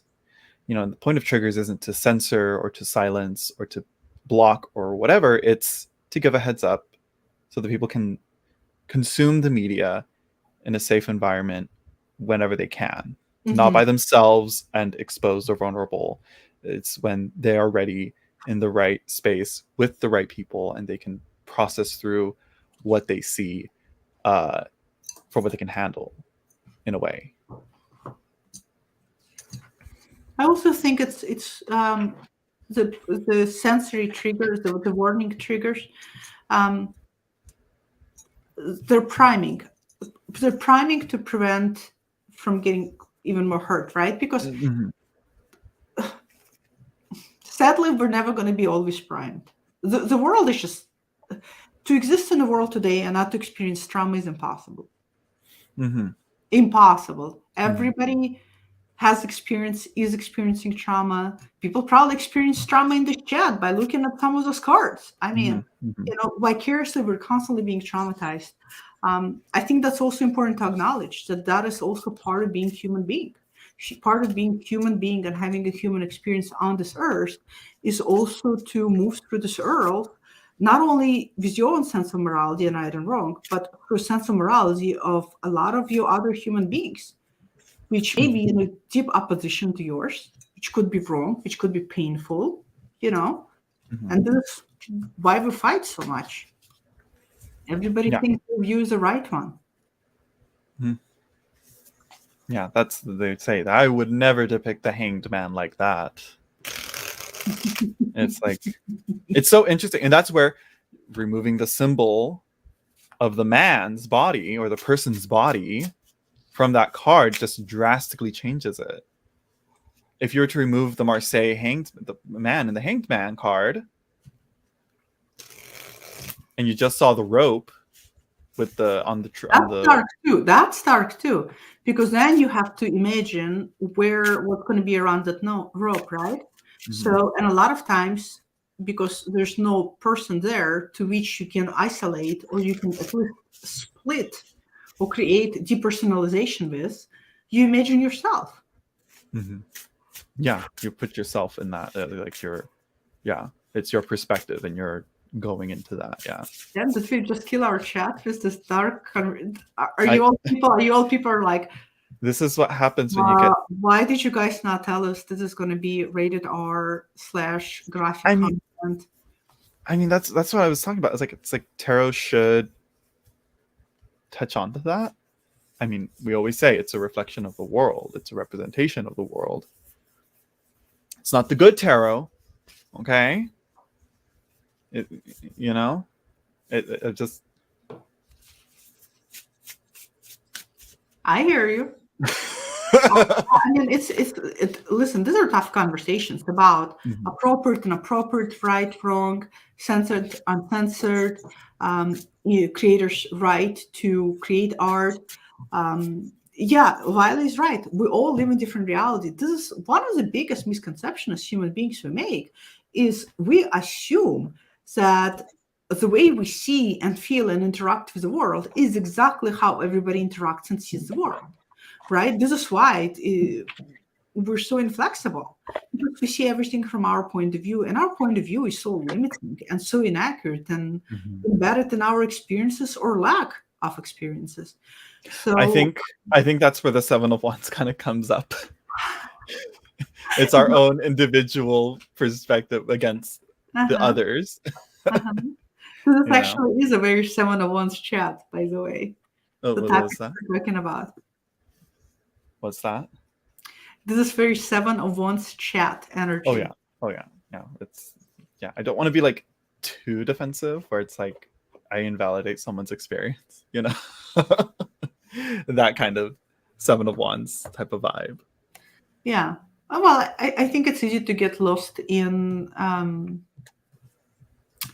that.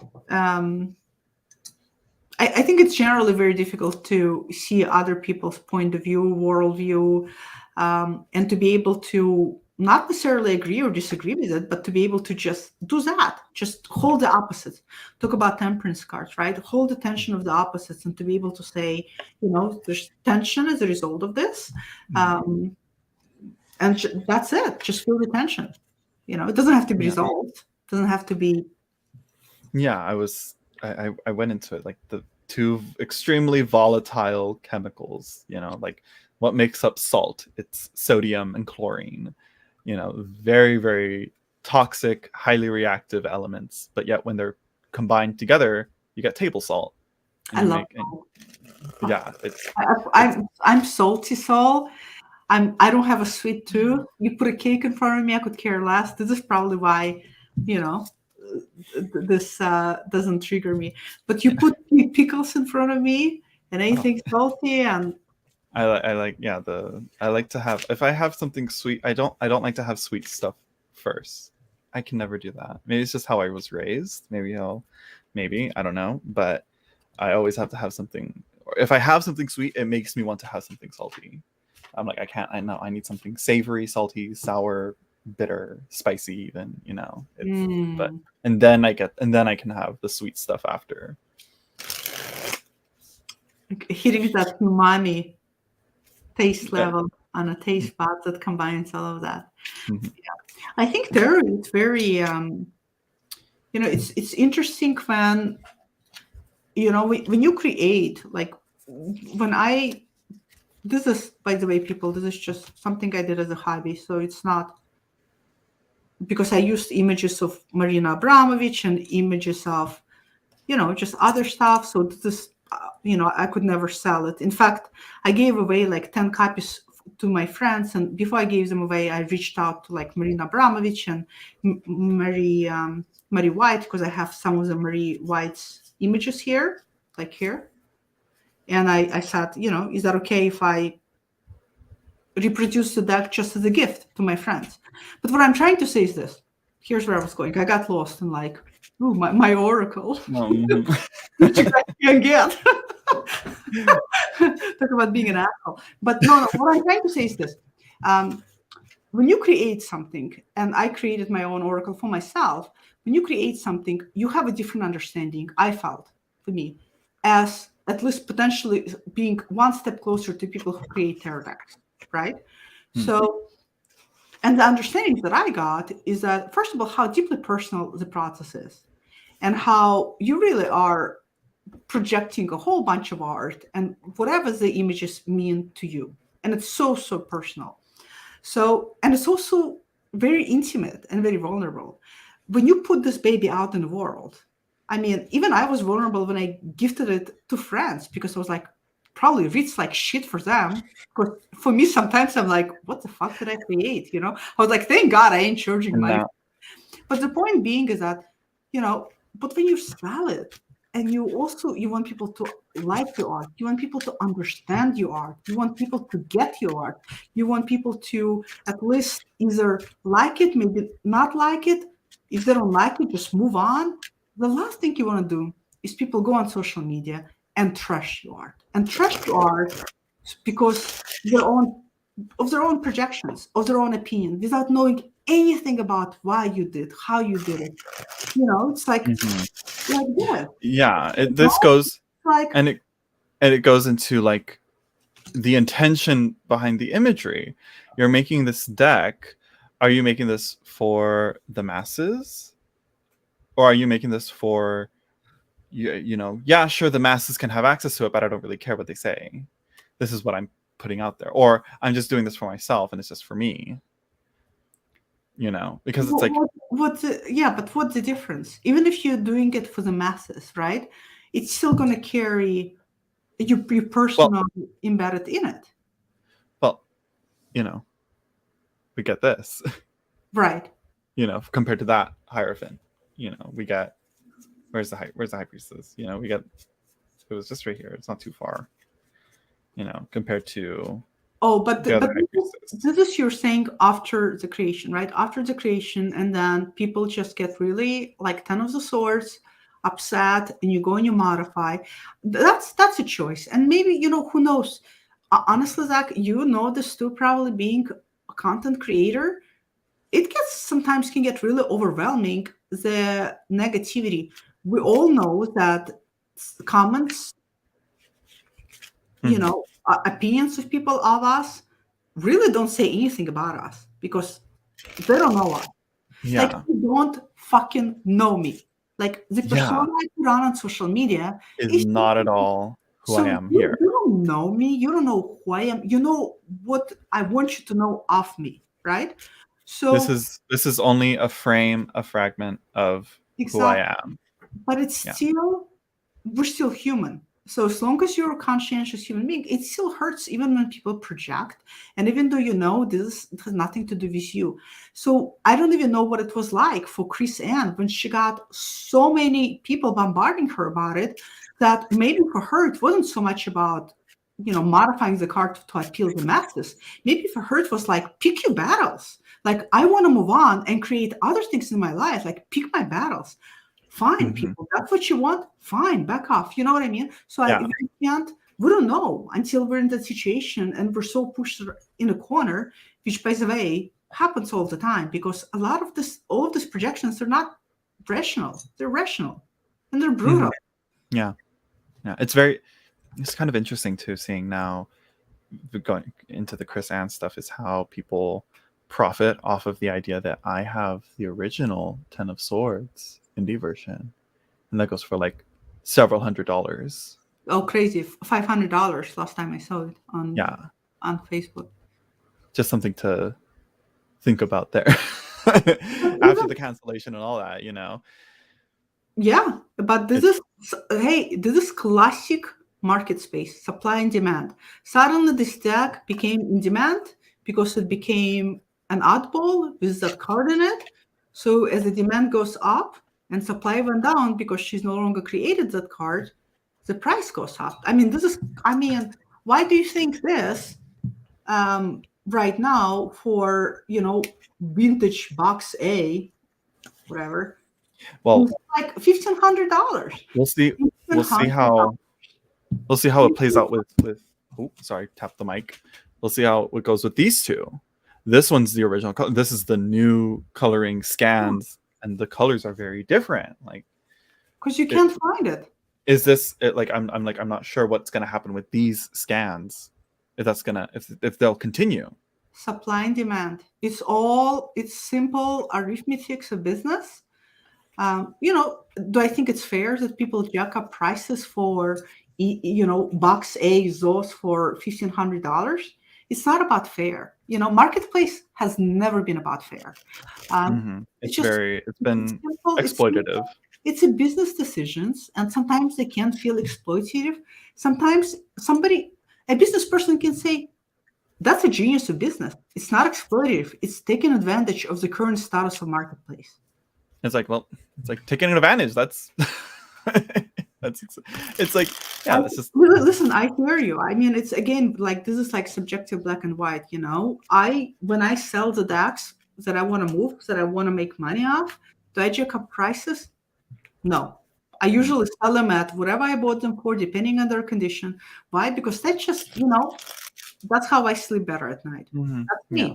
Somebody else sleeps better at night knowing they got $1,500 for vintage sauce. Yeah. Or to each his own. Yeah. Or $300 for the Delphi, or I don't know what else. $300 for the Yokai-Yochi Tarot, which actually I think I missed out on the resale on that, but it just came out. I had it, but I moved it along. That's how I traded it for this guy. I recently sold Majestic Earth on Facebook Tarot Marketplace. So here's the thing. I had a standard edition that was 30% off. I don't see anything wrong with the cards. I have never used the deck. I don't even know how much it goes for. I bought it for like $48. I sold it for $50 because that's what I bought it for. Yeah. It's standard edition. It got snatched like crazy, and somebody told me you're an idiot because you should have jacked up price. And like it's like that there. It's like there. It's already the capitalist mindset. Yeah, set into the tarot marketplace. Everybody's different, for me, it was just about moving the deck out of my house, and very, very few decks have that capability of being at that price, to me at least.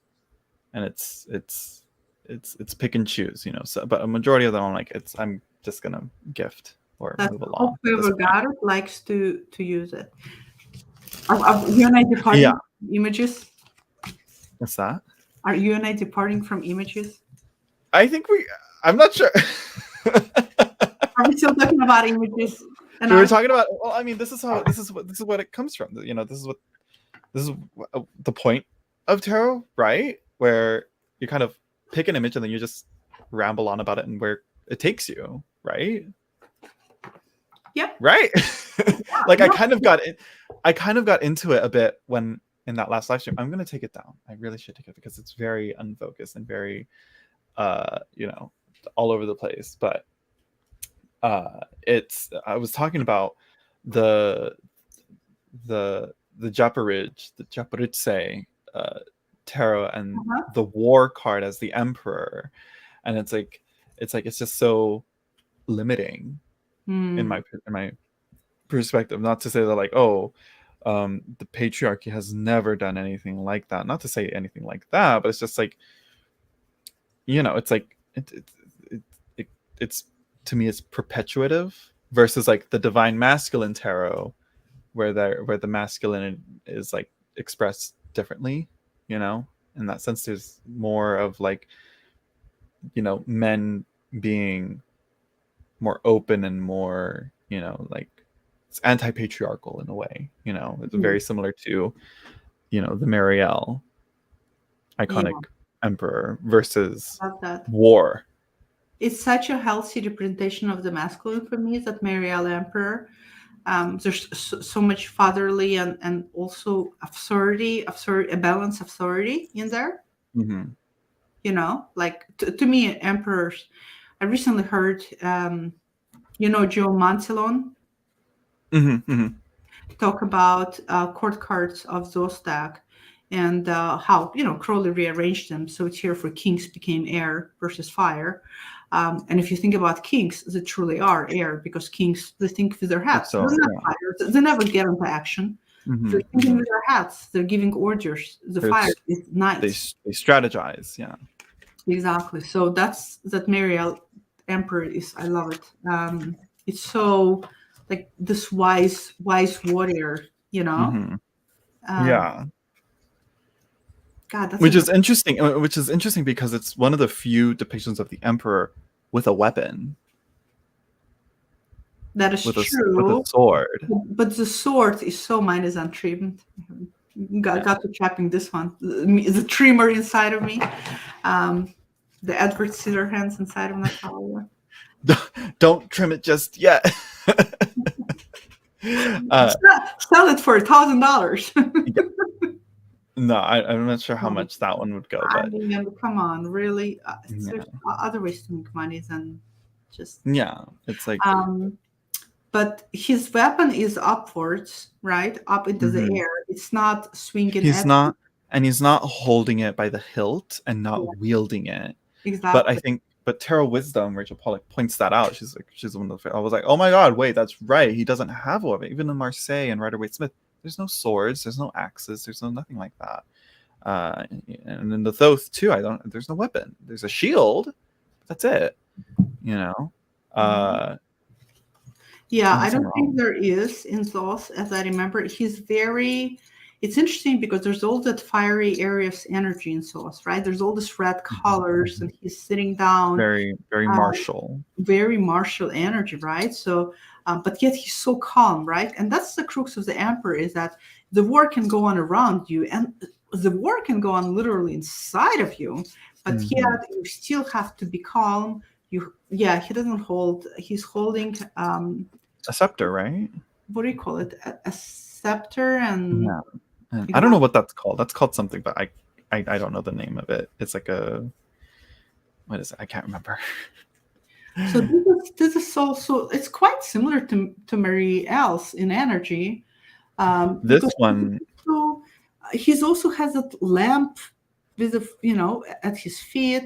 mhm. Um, Although the two areas behind him, which are also the pillars of, Mhm. um, they're very kind of threatening. Yeah. This is the other. Here you'll see. I think you'll see Marielle play out in here as well. Uh, Oh yeah, that's good. there's Except like there's it's. force. This is different though. This emperor tells me I put my foot down. Mhm. He's Yeah. saying enough, There's and an there's an assertiveness to it. he's red in the face.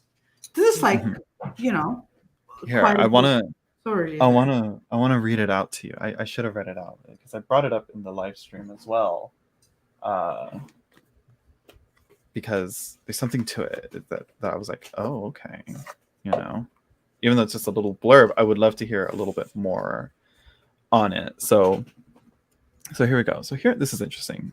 she writes here, the emperor represents tradition, the backbone of the state, the oak at the center of the forest. He rules with discipline. His sword stuck in the soil represents a pillar, the trunk of a tree, firm and unyielding. The Numen perched on his arm acts as a silent observer, both of the emperor's action and of his realm, guardian of the guardian. Which one is? Oh yeah, like you can barely see the crow on his shoulder. I always forget that bird is there. That's the Numen. I thought it was just a part of his sleeve, but no, it's like I see that. Yeah, it's very subtle. But there's more. Wait, there's more. The emperor's self-sacrifice and determination are represented in the blood that is shed, blood that evaporates into steam under the force of his fiery will, and the blood that flows feeds the ground, all the new things growing from past deeds, pragmatic, responsible, and stoic. The emperor abides. That's a lot that is not depicted in a picture, I feel. It's kind of there. I would have liked to see, It also has a very fatherly feel. Yeah, of course. I mean, an emperor.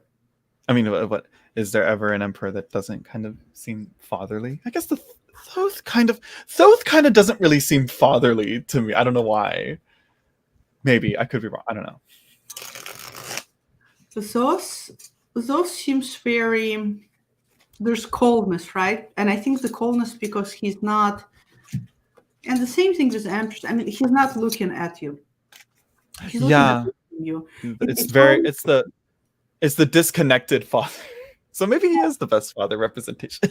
Well, it's not. It's to me when he's not looking at you, it says that I have to detach some element of humanity in order to make this decision. The decisions that I have to make sometimes are so great, but the Empress is also not looking at us. I mean, there's a reason, obviously. They're not even. But they're looking at each other in a way. They're looking at each other, yeah. She's looking towards, if I'm not mistaken, she's looking towards the right, and he's looking towards the left, and so there's that symbolism of directionality. They're not looking at each other, so because Emperor comes before the Empress. What? So, are you sure? Oh. I do not. Wait a minute. You're right. Yeah, you know what? I thought I was talking to a tarot expert. I think I have to. I'm just kidding. Well, wait a second. No, I know myself only shadow and tarot expert, but not tarot expert. But here, I think I want them to look away from each other and not at each other. They're looking at each other, but there's also still a detachment among them, right? It's almost like who's going to make the next move. Mm-hmm. I think it's sort of like it reminds me of like those silent communications of like when both of you are witnessing something happen and then you both look at each other like, are you seeing this shit? There's a bit of that in there too. There's that non-verbal communication there. Well, they're both in a seat of their authority, right? Mm-hmm. So it's almost like she knows her place and he knows his place. It reminds me of there's a great New Yorker cartoon where he's sitting in a chair at one corner of a room and she's in the other room and the floor is a checkered board and he says, "Your move, sweetheart." It's kind of, in a relationship, you have to do that sometimes. Mm-hmm. Wiley's asking, do you study the astrology, elemental, and Crowley meanings? So, yes.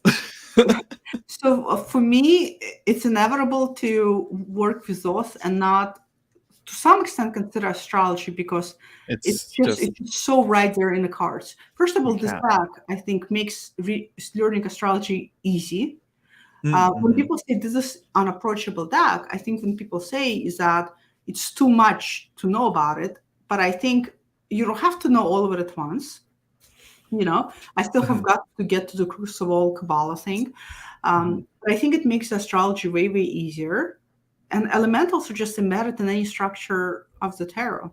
Mm-hmm. I think. Yeah. And it's the elementals is kind of like basic tarot foundations, really, how you approach the elements, because it's truly the most fundamental part of understanding what the cards are saying. Once you understand that, you can really learn to dissect a reading and process through it. But again, I was thinking, like, I was wondering if I kind of was referring to like Crowley's elemental meanings, but no, I'm like, but either way, like Crowley's elementals are pretty much in line with Golden Dawn. Well, they are. Cups are yeah. water, swords are air, and elementals are especially crucial when it comes to minors, because it's mundane relationship between each other, right? It becomes even more important than majors. Majors are easier because archetypal energies in of itself. Minors are a little bit, so it helps to know, like, here we have earth and water, or earth and fire, or when you put water and fire together, first of all, you're having, now you're talking about elemental dignities, by the way. That's how Crowley read reversals. There was no reversals. It was just elemental dignities, which Mary Creer does a great job. I think there's like a blog about it where she talks about it. I'd have to look into that. Yeah. But yeah, so what else? Next. Where are we going with this? Like you said, the chats, I guess, take you on all kind of different rabbit hole. Yeah. We're talking about those and studying those, which I think it's pretty easy to study. It really is. It's just the intimidation, I think, that a lot of people kind of fear of, not only of Crowley's reputation and and that kind of piles onto it with those being like this extremely esoteric occult. It's not really esoteric. It's more like revealing of the esoteric, in terms of like, because again, it's like the Golden Dawn wanted to keep as much of this stuff secret and covered and occult hidden, but really he kind of just put everything out there and just. I mean, he was publishing Equinox. I think it was like monthly or whatever.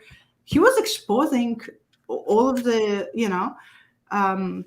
which is very fascinating, because I think when we think about Rider-Waite-Smith and when we think about Zos, and people say, oh, but they both come from Golden Dawn tradition, which is true. You don't also think what the Golden Dawn tradition was all about. Like, what is that secret society was really about? And people seldom think that the whole premise was to initiate yourself and to go through the by-process of stages, through the ceremonial magic, high magic. But the whole point was to really grow in consciousness, or Crowley said, to have a conversation with your higher holy guardian angel, which is really your internal higher self, truly.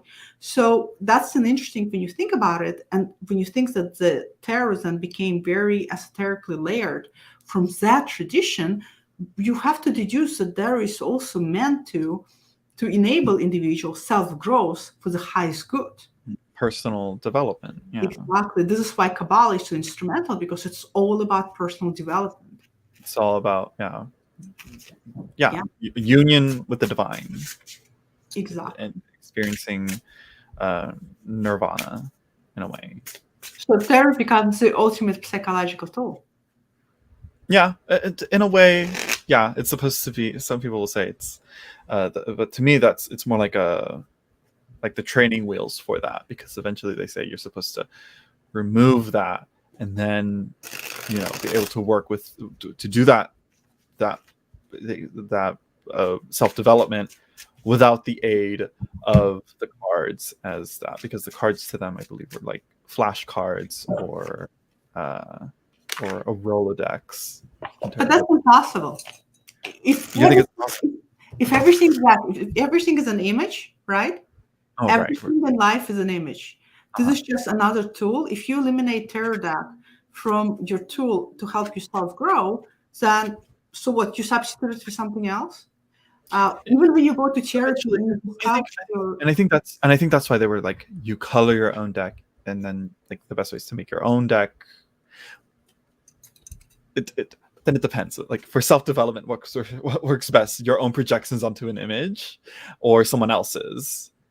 You were talking about you just made a video on Instagram about when you're anxious about something and you're in that moment and you do a reading for yourself, it's very different, and it's best to go to someone else during those times for a reading, because, and so that's like, then we get into that, reading for others and using images and describing them to other people versus you reading and looking at images for yourself. I think that's another aspect that I think a lot of people kind of forget, like, Exactly. And I think that this is just my opinion. If you're going to read tarot for somebody else with the goal of predictability,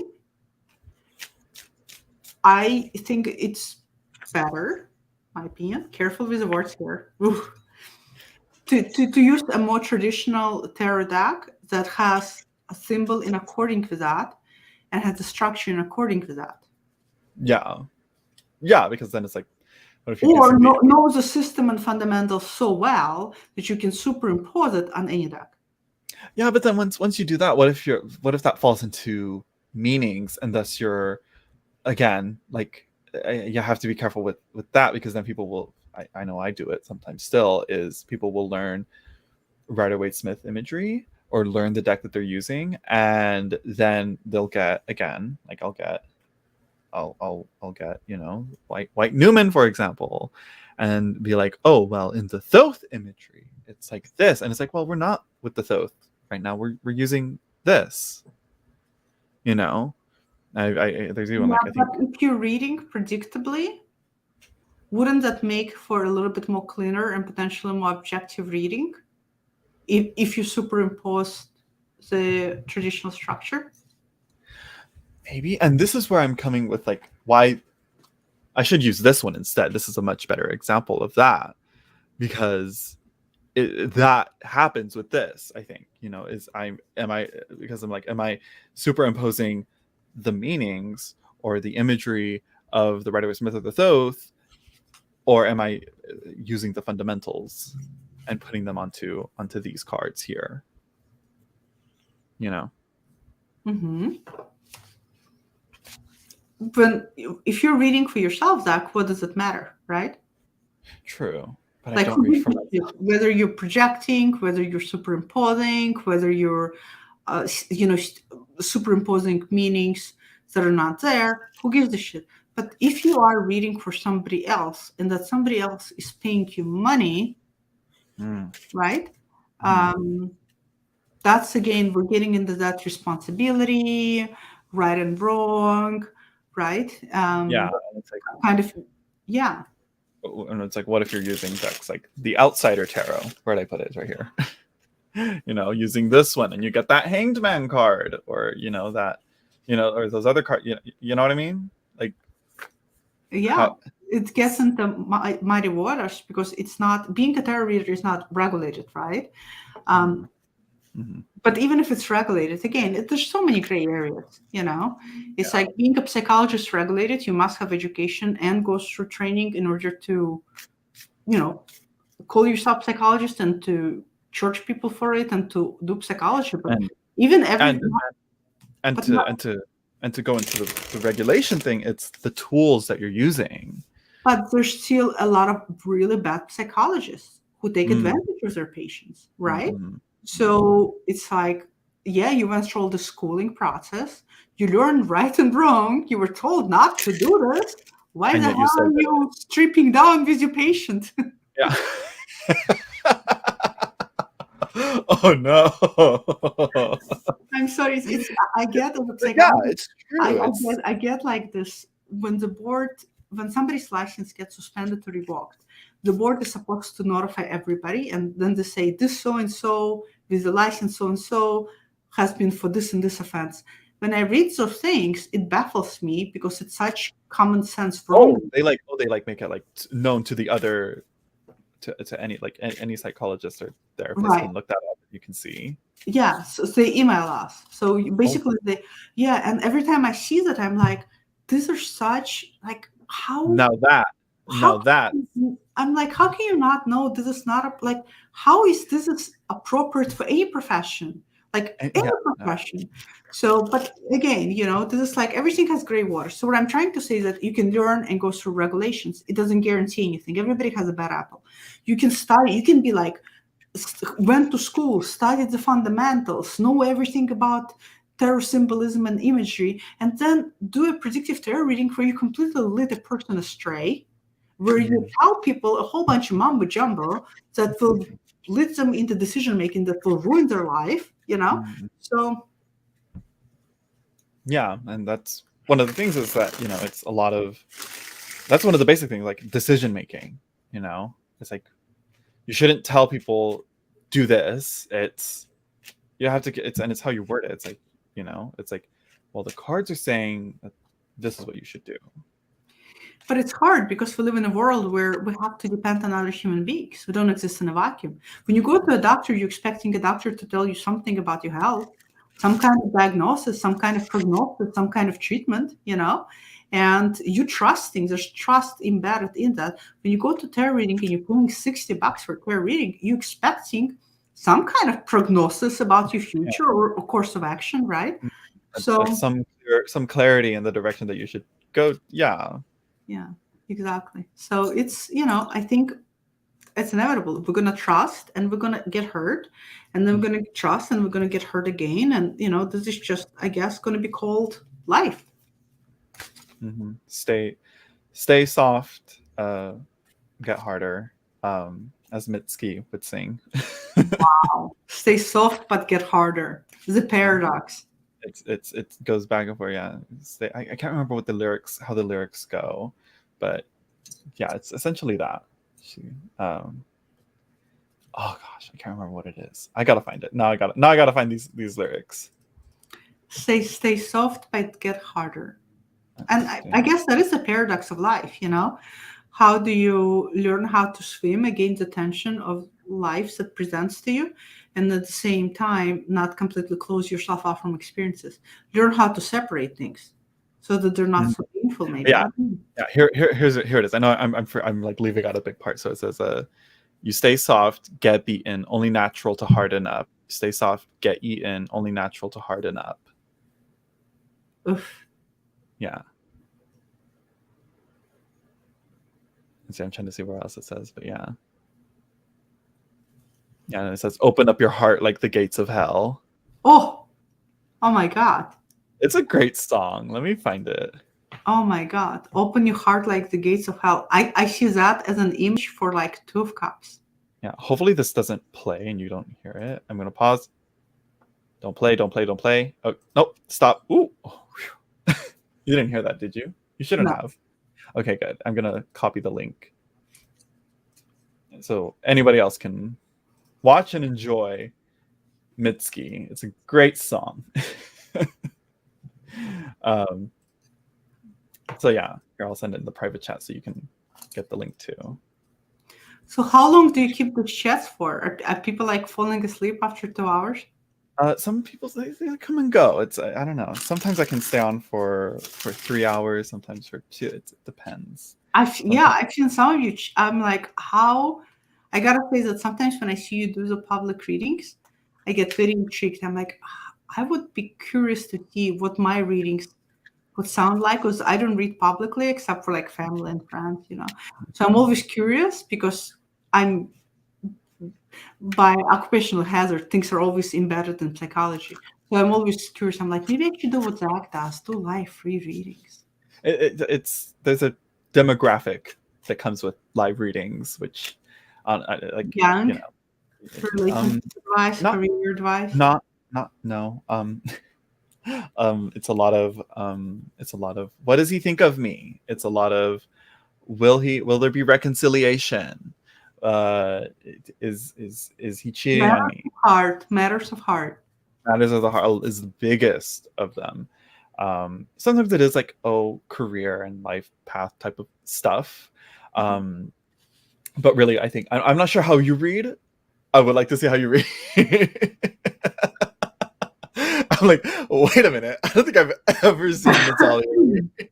But it's because also I don't get readings that much. That's another thing. Like I very rarely do I get readings, and I read like this. This is the card that I identify my personality with. See, I feel like a part of me needs that, but then also I'm like, okay, but sometimes maybe I should, get something from the Queen of Cups or Pentacles, Will he leave his wife, Erin? right? Will he leave? Oh my God! I Erin, actually, yeah. I actually have yet to see that question in a reading. I would be such a bad tarot reader because I think you'd be great. But I'll be like, honey, there's the thing. you really want this guy? Are you sure? Are you sure? Because you're like a step away from another woman calling me, asking me, will he leave you? It's like, when do people learn? Like, do you really want somebody who is Eventually, unfaithful? for the most part, the tarot will like show that. Will be like, girl, maybe you should look. It'll turn it from focusing on him. A lot of third-party readings. A lot of people will like try again. What is he thinking of me? It's like, what is she thinking of He's me? not thinking about you. Or Or she's I not, don't know. they're probably, not thinking about you. yeah, they're probably worried. They're probably thinking about what they're going to order at McDonald's next. I don't know. They're probably sitting on a toilet scratching their ass. Yeah, probably.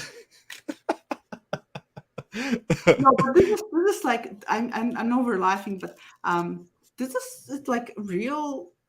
People are afraid of so many. There's so many real things that are so terrifying. Like the acronym for fear: false evidence appearing real. That's what fear is. We catastrophize things that are not there, right? What is anxiety? Anxiety is basically thinking about the future and catastrophizing, and depression is thinking too much about the past. So when you're constantly anxious and thinking about the future and catastrophizing, of course you're going to spin blockbusters. I always say, people, when I work with trans people, I say, you're spinning blockbuster in your head, and it's your own movie, and nobody wants to see a film, and it's not even doing that well at movie theaters because it's your anxiety. It's not true. It's like things we fear the most seldom come true. Yeah, that's one of the things that I like. I don't know where I got it from. Probably from some social media like infographic. Is that the right word? I don't know. Some little like anxiety advice. And it's like the simplest, or maybe it was Tumblr. Either way, point is that it's like when you're anxious about something, it's always like, what's the worst thing that can happen on this situation? What's the best thing that can happen? And then try and reconcile. Temperance. Bringing them together and actually what's gonna be the reality of it. That's a great. I always tell people, follow then what statements. What's the worst you fear right now? He's gonna leave me. Then what? Then I'm gonna be alone. Then what? Then I'm gonna be, I won't have support. Then what? It'll be hard for me. Then what? I have to find second job. Then what? It'll be difficult. Then what? I guess I'll be fine. Okay. So you break down then what, eventually you get to, and person goes like, okay, I guess that's not the worst. Yeah. See, people are leaving already. I know, they're like, this is too long now. I'm like, bro. But yeah. No, I think it's interesting with the third-party readings. I like to ask people, when I have friends asking me for tarot reading or not, it's always interesting, like, well, what outcome are you expecting? Because you already have an answer you're looking for. So, what outcome were you looking for? Yeah, it's always, I should always start asking that, like, what do you want? What are you expecting? What would be the best outcome? Or what do you not want? Because some people will be like, oh, can I have a general love reading? And before I ever ask any more questions, I jump ahead of myself too much sometimes. And I'll be like, well, it looks like there's I'll start saying like, oh, is this, there's someone coming towards you in love or something. And they're like, oh, no, I actually don't want love right now. I actually want to stay single. And so I'm like, oh, because most of the times when people do love readings, they want to find someone. They want to see if someone's coming. And that's where, as a reader, is where if I was a better reader, I would have been like, well, the cards are telling me that you actually don't want love. But it's like, that's where context matters in a way. Yeah, I It's like, think readings are interesting, and how they can be. This is why I like Enrique Enrique Enriquez. and Camille Alice as well, where it is such a poetic way of doing readings, and it's basically really creating a contextual narrative of possibilities within one's own mindset of possibilities that opens up room to make a variety of choices versus Yeah, seeing just one way. And from there, a person can act and make a decision. yeah, showing the multiple options that people have. Yeah, Exactly. Versus having a very concrete answer like, he will leave you. Yes, he will leave you. It's like, well, you just basically answered yeah, rhetorically the person already knew, yeah.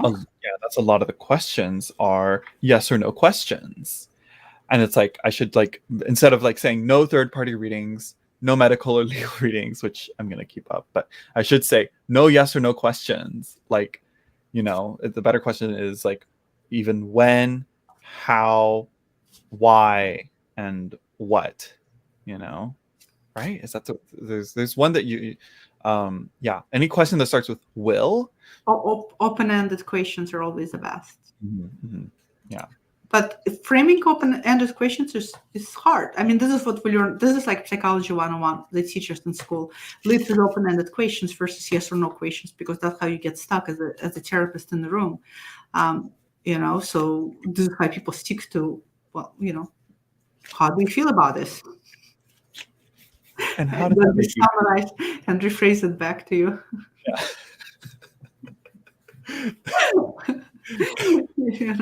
It's like, which is actually something I hate. I actually don't do because I'm more direct, but my approach is different. But anyways, yeah, open-ended questions are great. Asking people open-ended things are also just reframing. When somebody says, "Will he leave me?" Asking people, what's really underneath the nature of this question. What is it that you really fear? Because it's their subtext, right? When somebody says, "Will he leave me?" They're not so much afraid that that person will leave them per se. They're afraid of some deeper emotional feeling. Maybe it's being alone. Maybe they're afraid they're not going to be lovable. Maybe they're afraid they'll never find love. There's like all of this subtext that really is the crux of the reading versus a particular individual. Yeah, in the end, a lot of the times I end up saying like, oh, I recommend couples counseling. I recommend going to therapy at the end of the reading, go seek help, I always recommend that in the end because I'm like, this is just the start. This is just, this is not a good, replacement, because there's been a few people that, say like, oh, tarot is a great replacement for therapy. And I'm like, no. Like, it depends on, it can work with therapy and psychology and psychiatry and all that. But it's not a good replacement, especially if it's coming from someone like me.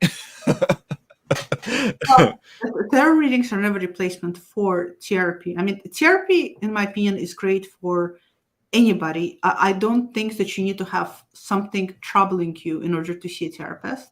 I also recognize that therapy is a huge luxury in today's world. If it was more accessible, I think we all would be better off rounded people to be able to have an opportunity to go and to have somebody who doesn't know you, who can be objective and who doesn't necessarily, at least outwardly not going to judge you, and to be that screenboard for you to process your feelings and your thoughts. That's a tremendous luxury. And I think that's a luxury that a lot of us cannot afford. So it's definitely, but if you're doing, I always say this, if you're doing tarot in order to deal with some deep trauma, that's, in my book, that's a no-no. There's a time and place for that. But tarot is definitely healing. You can definitely use it to heal like small little micro things in your life. Yeah, really. And that really puts into context like that Hanged Man, in the Outsider Tarot. It's like, it's interesting because it's like we want depth. But when we get depth, it's too painful or it's too much, and we can't.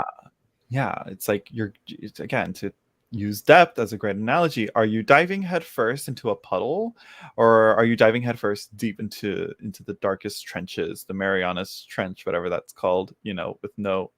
Oh, are you cutting out? Oh no, I think Natalia's cutting out. Girl. Oh no. Oh no.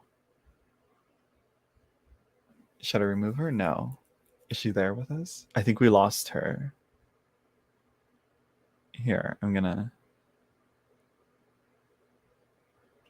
Let's wait a bit. Maybe it's just a buffer.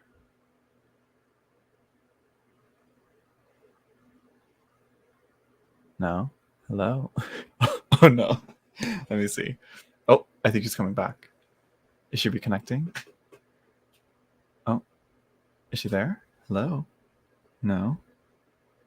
Oh. Oh no. She removed herself. Hopefully she comes back. Let's see. Pepper Jack, he says, thank you, Zach. As a future theorist here, it's not healthy to build one's decisions from one reading when issues run deeper and are layered. Oh, absolutely. Yeah. I think much like, a therapy session, it should be multiple. That's why I like to get updates on things. But again, it's like I said, tarot reading isn't a good replacement for therapy. So yeah.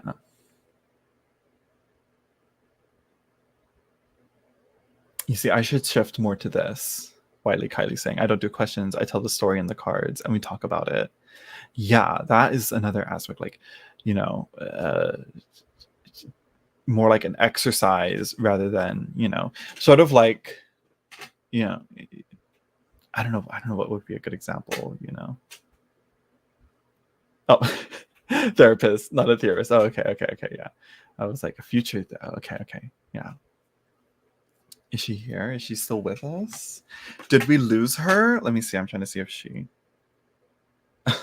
Let me see, girl. She messaged me. Girl, let's see. What's going on here? Oh no, it's an outage. Oh no. Girl, are you gonna be able to get back on? Let's see.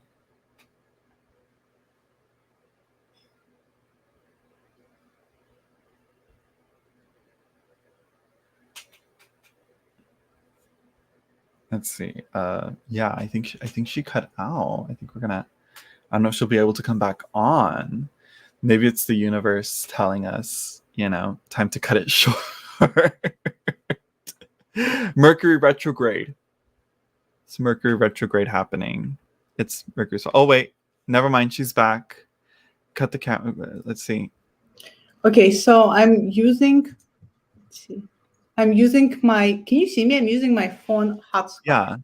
Yeah, we can see what happened. Is it the... It's an outage, so I'm just using my phone to connect to thank God gadgets. But yeah, it's second time there's an outage. I'm in the West LA area, so this is the second time outage today. I don't know why we're having outages. There's nothing wrong with the weather. I was gonna say maybe it's... But yeah. Maybe they're doing something to prepare for like the heat waves and all that. But then PG&E would say something. Maybe I'm was reading the chat. Pepper Jackie. This is why I don't do readings, and I don't. I'm not a tarot reader. I mean, like in a sense, like, because I think it's hard to separate. You either like therapists or you know what I mean? Yeah. I do use tarot cards. Some of my personal clients do know that I like tarot, and they have asked me to use tarot cards in a session to further help illuminate and help them like broaden their perspective. And I have used that, and I think that's different because that's in the context of therapy and and then also that I'm wearing two hats. But yeah, I think that's another important point. Is people need to know their placement in things. Or, Yeah, it's like a lot of reader is also not a therapist. Yeah, it's not. Yeah, it's not a good one-to-one example. It's great to vent and to like visualize one's problems, but it's not good. It's not really great in terms of like giving solutions. Yeah. But yeah. So yeah, we might have to cut this short because I don't want you to to lose power and like run out of battery on your phone. And I'm running on a battery low personally. I need like to eat. yeah. I want to eat, but I love this. By the way, this is the first time you and I meet. That is so weird. Is it? Yeah, it is. So you and I, like Zach and I, we've known each other for ever since I went on therapeutic. It must have been like over 3 years ago. Oh, it was like we started emailing way back Before because I you even sent got me. my channel. Yeah. Oh, and we talked on Instagram. So we talked to chat, and I actually had more like Annika, her and I had Instagram video talk together, but you and I never. So No. this is the, and we live For in the same state.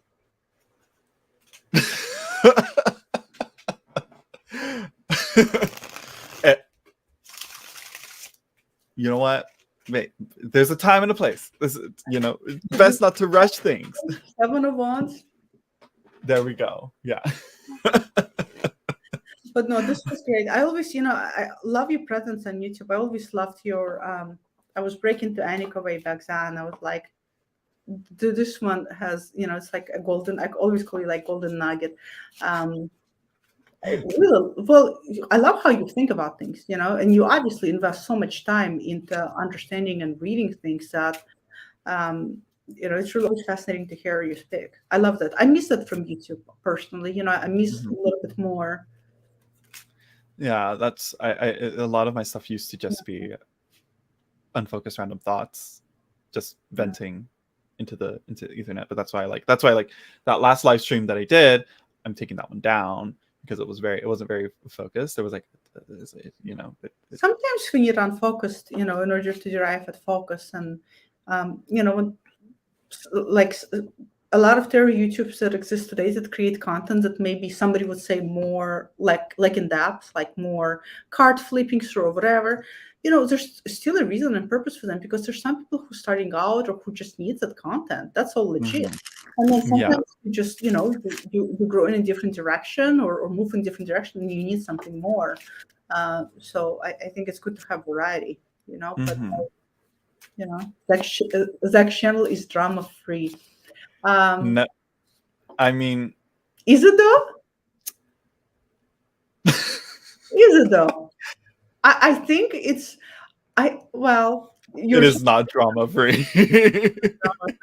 I think there's a lot of spilling tea I hear all the time, but I think Zach does, in my opinion, you do a good job of like objectively talking about any kind of spilled tea or removing yourself and not placing too much judgment. So I try. Well, you do a good job.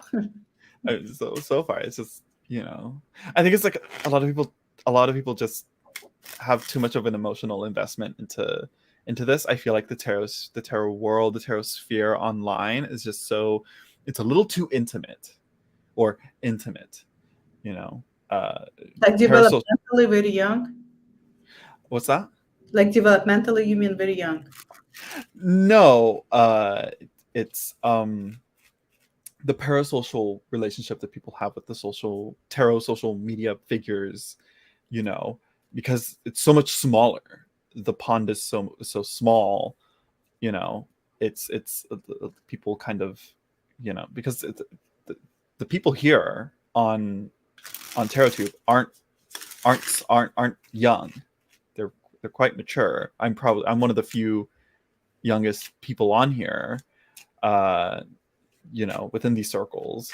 But it's yeah, that makes sense, And so I think the mature people who are, more developed and grown, don't really know how to maneuver around the internet, similar to how like my generation and younger do, if that makes sense. Makes no sense.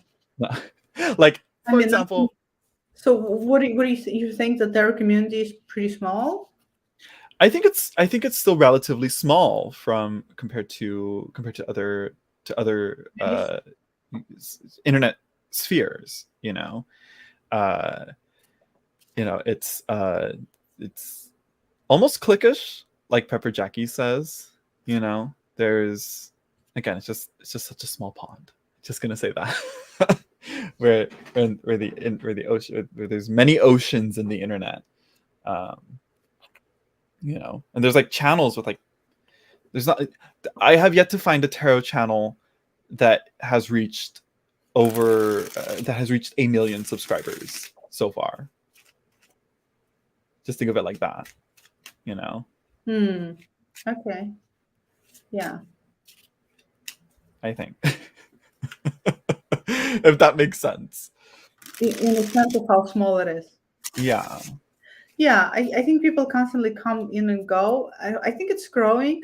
I mean, I see tarot community. I don't know. Community is tough for me to define. Like, what is? Girl, we don't say that word here. We don't say that word here. Just kidding. Okay, whatever. I see tarot YouTube as a variety of like micro substations, right? Sometimes when I want to see a full tarot deck review, there's certain substations of people that I like how they do. Like Kelly from Truth and Story, I always liked how she does very thorough review. So there's certain micro stations where I go to. When I want something that may be more interesting and in-depthful, I have substations for that. When I want something where I just want to sit down with gin and tonic and just like bullshit and forget about the world and do escapism, I have substations for that too. You know what I mean? And then there's some substations which I just personally cannot stand. It just doesn't do anything for me. That's just personal. So I just avoid those substations, period. Yeah, That's yeah. tarot YouTube. It's like, you pick where you want to. It's like stops, destination stops along the trail of tarot. And you decide where you want to stop and how long you want to spend stopping there. Yeah. But I think place the thing is that people on here, I think a lot of people on here growing up and starting their tarot journey on the tarot circles that we were in, kind of take it a little too personally, and in terms of like, putting boundaries and where loyalties kind of lie in terms of like who subscribes to who's on whose channel. It's beyond my capacity to fathom. Yeah. I don't get that. Which is, I don't get, it is all content out there. I personally like a level of maturity where you like it, you engage with it, you watch it, you decide to subscribe, not subscribe. You don't like it, you don't engage with it, you walk away with it. This is like reminds me of my transgender channel. Sometimes I get people ranting about stuff that I'm like, wow, like you clearly don't believe that trans people exist. You clearly don't give a shit. You clearly have different worldview, which is not right or wrong, but just different. And you decided to stop and spend 5 minutes ranting. Like, I'm like, like why?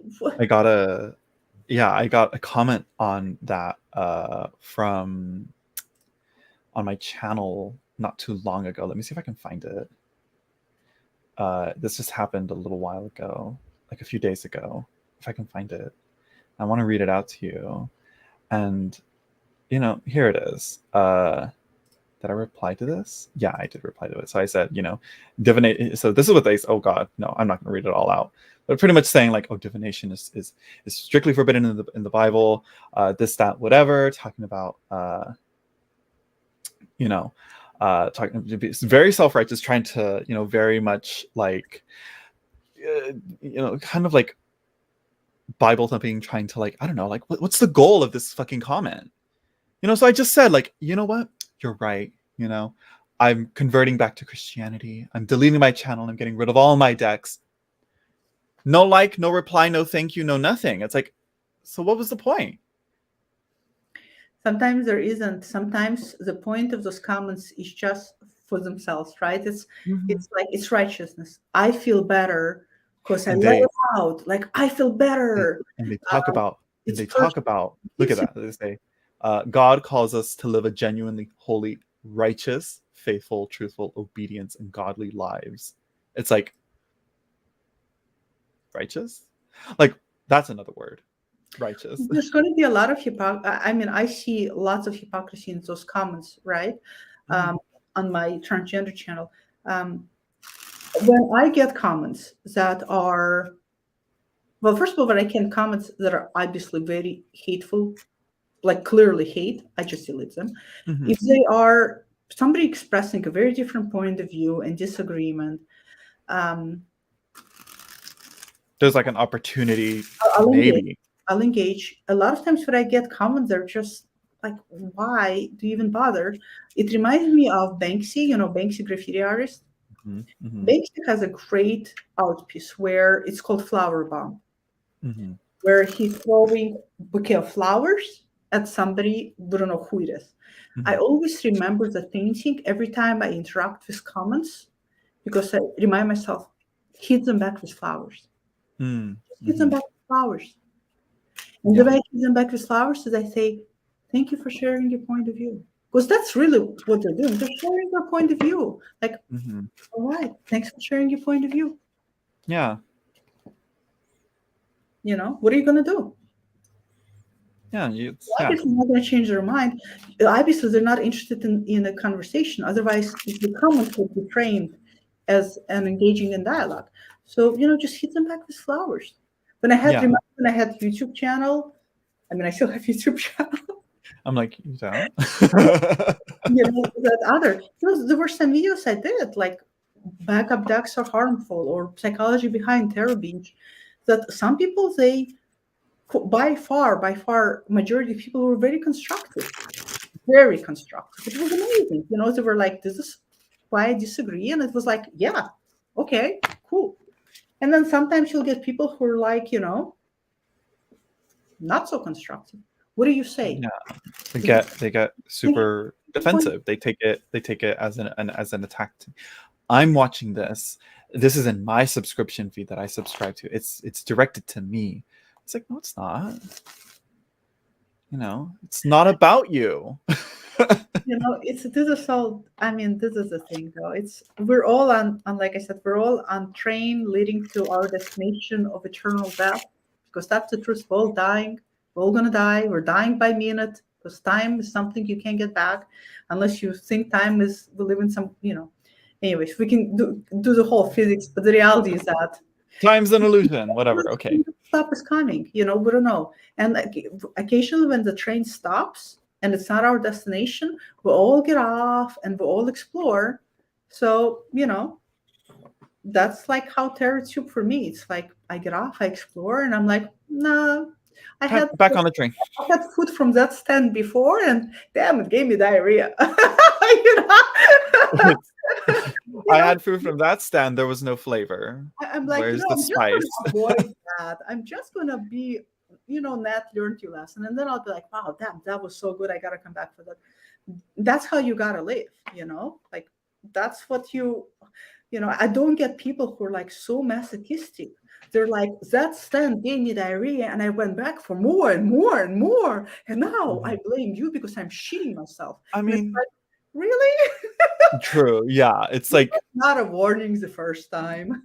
yeah, it's like lactose intolerance people. But it's like, they still like dairy. They still like ice cream and stuff like that, but they know, but they still are willing to go through it and put the risk, but they're not going to be blaming, Thrifties or Baskin Robbins and being like, it's like know what you're getting into, it's know that what you're going to get. Like for me, it's like French fries and ranch. It's going to mess me up every time, but I love it. I love give me potatoes and ranch. Ah, Not but blue cheese, not the stinky blue cheese, but ranch and it's And then I'm on Peloton having a date with my trainer Cody. And I'm like, Cody. You probably know Cody. I think so. He's always on it. I see a lot of people are like memeing him and like quoting him a lot. He's like a But girl's gay best friend. He's amazing. yeah, No, yeah. what's not to love? Good looking guy in tights. Yeah. Yeah. Anyway, so we're like, yeah, it's like I'm not gonna blame the food makers for that, because I know what I'm getting into. yeah. I will go to those channels that are trash just to see what's anything new. It's the same, okay. But you know what? Even here's what I learned. This is what I learned being on their YouTube first time. What's trash to somebody else is trash to somebody else. Really, it's truly is. It's so subjective, right? Yeah. So for somebody to say that channel has no depth, that's like subjective, and that's also, it's like, oh, woo-hoo-hoo. Wow, you grew. You have depths now to distinguish depths from depths. Let's do a little bit of a comparison here. A lot of people will come to my channel and be like, "Oh my God, you're so wise." I'm like, "No, I'm not." Like, "Oh my gosh, you just," and it's like, no. I'm like Natalia, you're wise. You're the one. Like, what you have to offer is much more in depth than what I ever talk about. Comparing my like, you know what I mean? Thinking of, my rambly, non-focused types of live streams where I'm just like kind of not really having a main focus, versus like your content where there is a focus and there is a topic to be said, with at least with your old Ouroboros channel, but you're kind of bringing it back with the new content that you're putting up. But but now I'm kind of shifting more towards that, like I was talking about with the anatomy of a card, what was the other one? I can't think of anything, but more recently, where I have a good topic that I want to talk about and I think it out and I go through it and I talk about it. But for the most part, a lot of the content on YouTube is a lot of that rambly, unfocused, but live stream type of content. You know what I mean? Agree with you. So I also, needless, I need to say that when we idealize something in somebody else, we idealize our own potential. Okay, but here's the thing, though. I really do think that you have a lot of depth to you. You are really wise. I'm not trying to stroke your ego. I think I take it that way. That's the danger. Being all over the place has nothing to do about wisdom. It has more to do with still, practicing to synthesize what you really want to say, which comes with time. When I started my YouTube channel for transgender community, it took me a while to synthesize what I have to say. And even with my Ouroboros channel, the reason why it was so flawless is because I thought about the things for so long, and then it just came out. So I built it to synthesize as some things that people just come to practice with their oral skills. Yeah. So I don't think that rambler is any, and again, what's interesting and intelligent to somebody else is very subjective. Yeah. So it's, I learned that it's okay we all judge. It's inevitable. It's okay to judge and then behind closed doors. Like, I'll bitch to my husband about some shallow, whatever I perceive as shallow content, that's like, but let it out. But I'm not going to go out there and say this channel is shallow, because what's shallow to me might be very depthful to somebody else. Yeah, and it's like sometimes it's like okay, here's the thing. It's shallow, but is it shallow on purpose? Are there or is it trying to pass itself off as in depth, but really it's just super fucking shallow? But even that is subjective. Like, how do you judge that? I feel like sometimes I feel like you can. I know you could, like it. Can you? I think it's more like I think you're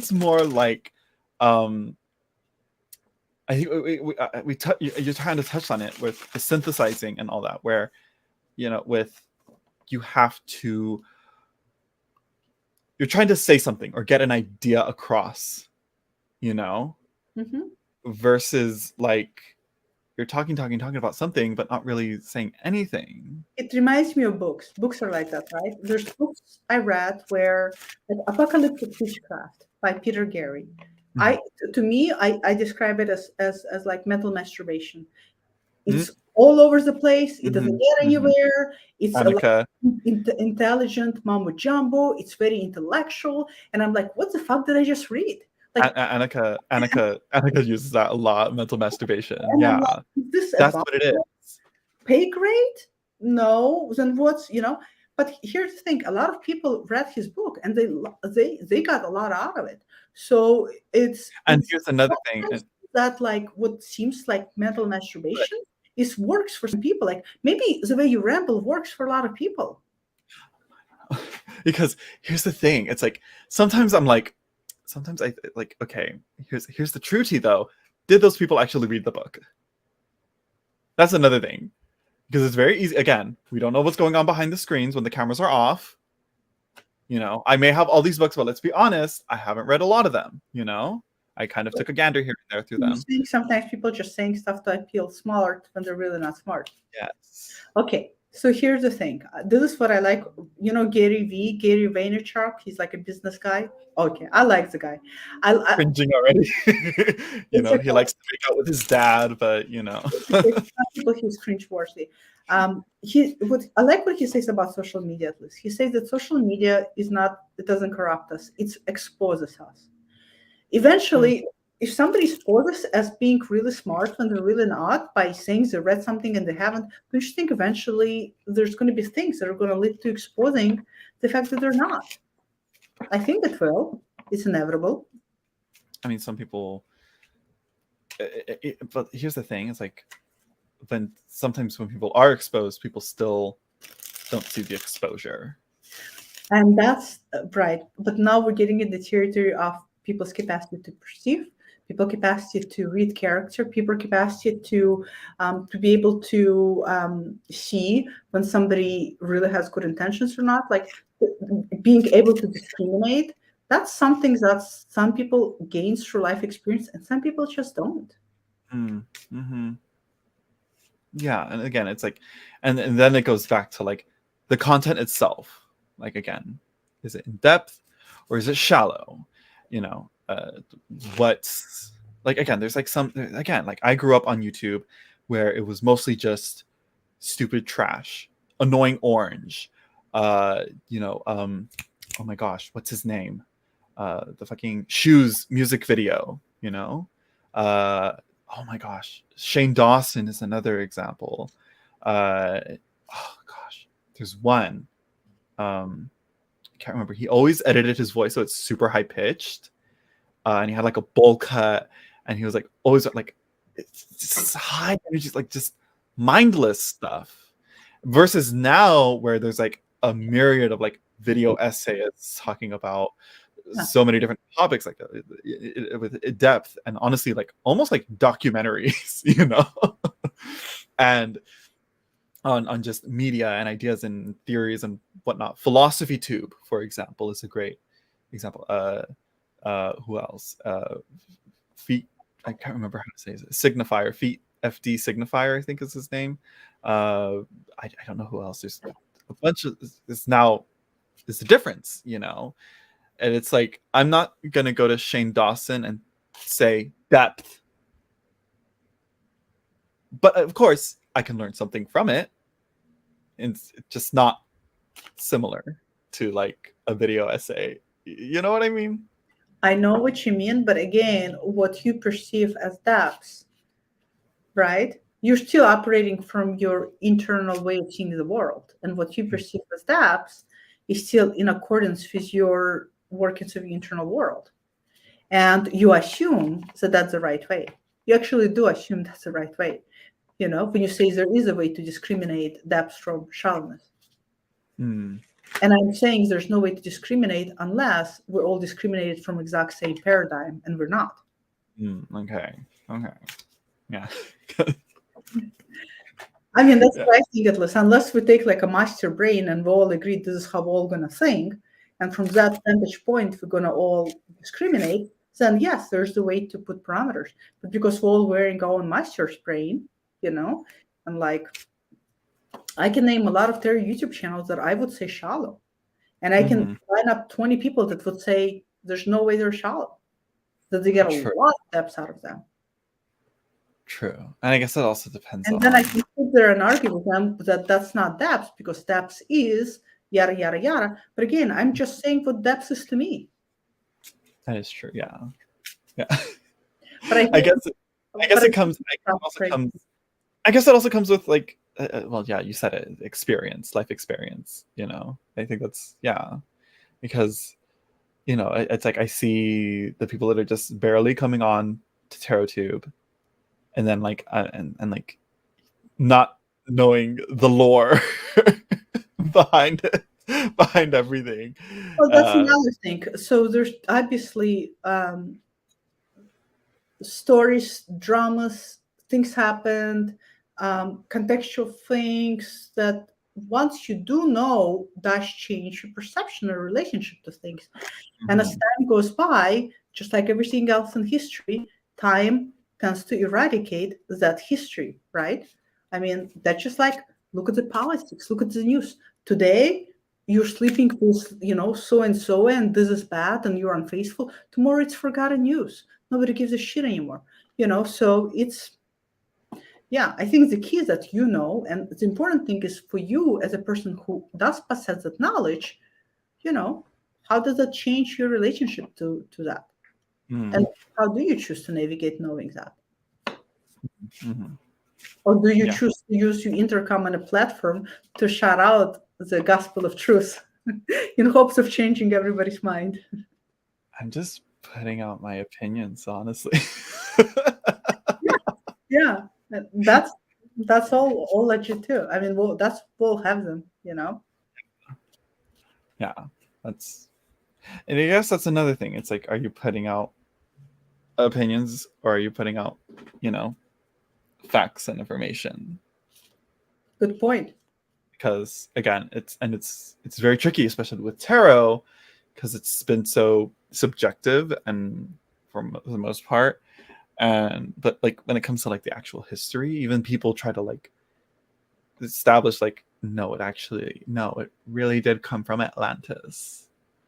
It's like, do you hear yourself? That's just skeptical me being. So hopefully, if you're gonna be content creators that talks about things that are actually facts versus sharing your opinion, right? I mean, your opinion doesn't have to be fact-based if it's just your opinion, but if you are actually sharing something that is fact-based, hopefully you'll have some knowledge to back it up. Sources, receipts. But even that, again, how that works. Even then, I'm like, where's the receipts? Where's your proof of this? Proof? Yeah, I don't know. Like one person like was saying like, oh well, no, tarot did come from. Oh my gosh! Look at that. Let me see. I mean, I got triggered. I know. I'm just not get a warning. Oh my god! Again. Still there? Wow. No, it hasn't been. They're blocked, but yeah, that still came through the filter. I know. Wrong demographic.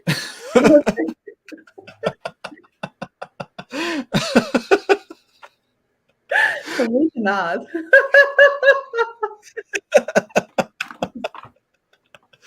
I'm like, I'll send you to a different channel, Naked HD XYZ. Oh my God. But yeah, what was he saying? Opinions, fact, receipts, proof, evidence, right? Tarot. Someone said a tarot that's like, no, tarot came from Egypt. Because this deck is called an Egyptian tarot. I'm like, that's literally just marketing. Just labeled it that. Like I know that like the Thoth tarot is not an Egyptian tarot. It has Egyptian flavors and themes in it. It didn't actually come from Egypt. But you know that because why? Because you actually learned and studied what interests you. How many people can do that? Like, look at what said. How many people are actually going to read any biography of Aleister Crowley, or to understand deeper why Aleister Crowley was the way he was, why he was so anti-Christianity? So a lot of people like to extrapolate things out of context, right? Take things out of context to hearsay and then build off of that. And I think we all do it to the lesser or greater degree in other areas of our lives, right? So it's, Yeah, it's like, because, it's like, how are you, like, how hung up are you on the fact that he was called the beast, and yet you're into tarot, and yet you know how the traditional Christian people view tarot itself, and they view tarot the same way as kind of like how they viewed Crowley, and yet you can't get past the fact that he was called the beast by those same people. Like, how are you not connecting those dots? Or how well do you understand the mythological lore of devil? Yeah, the devil itself, it's as a figure. Yeah, no, Exactly. it's just very limited to the Christianized approach. Before even Christianity, and what role, the devil figure had, and how it has changed. It reminds me, I have this upside down cross earrings that I wear them a lot on my transgender channel. I used to get so many comments like, I can't watch it, you antichrist earrings.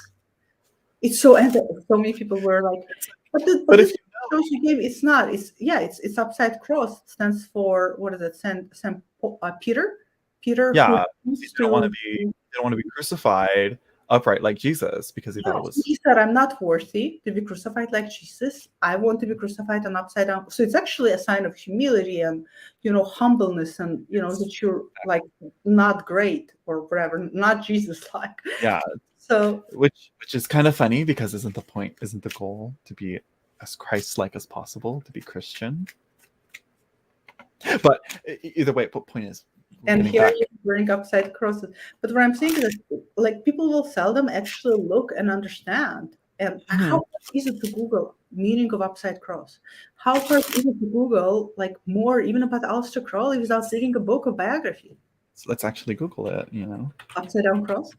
Meaning of upside down cross. See what the first thing. What? Okay, so Christianity.com is the first link I get. Let's see what it says. Dun, dun, dun. Oh, white woman. You have a picture of me, and it's gonna say transgender therapist wearing upside down cross earrings.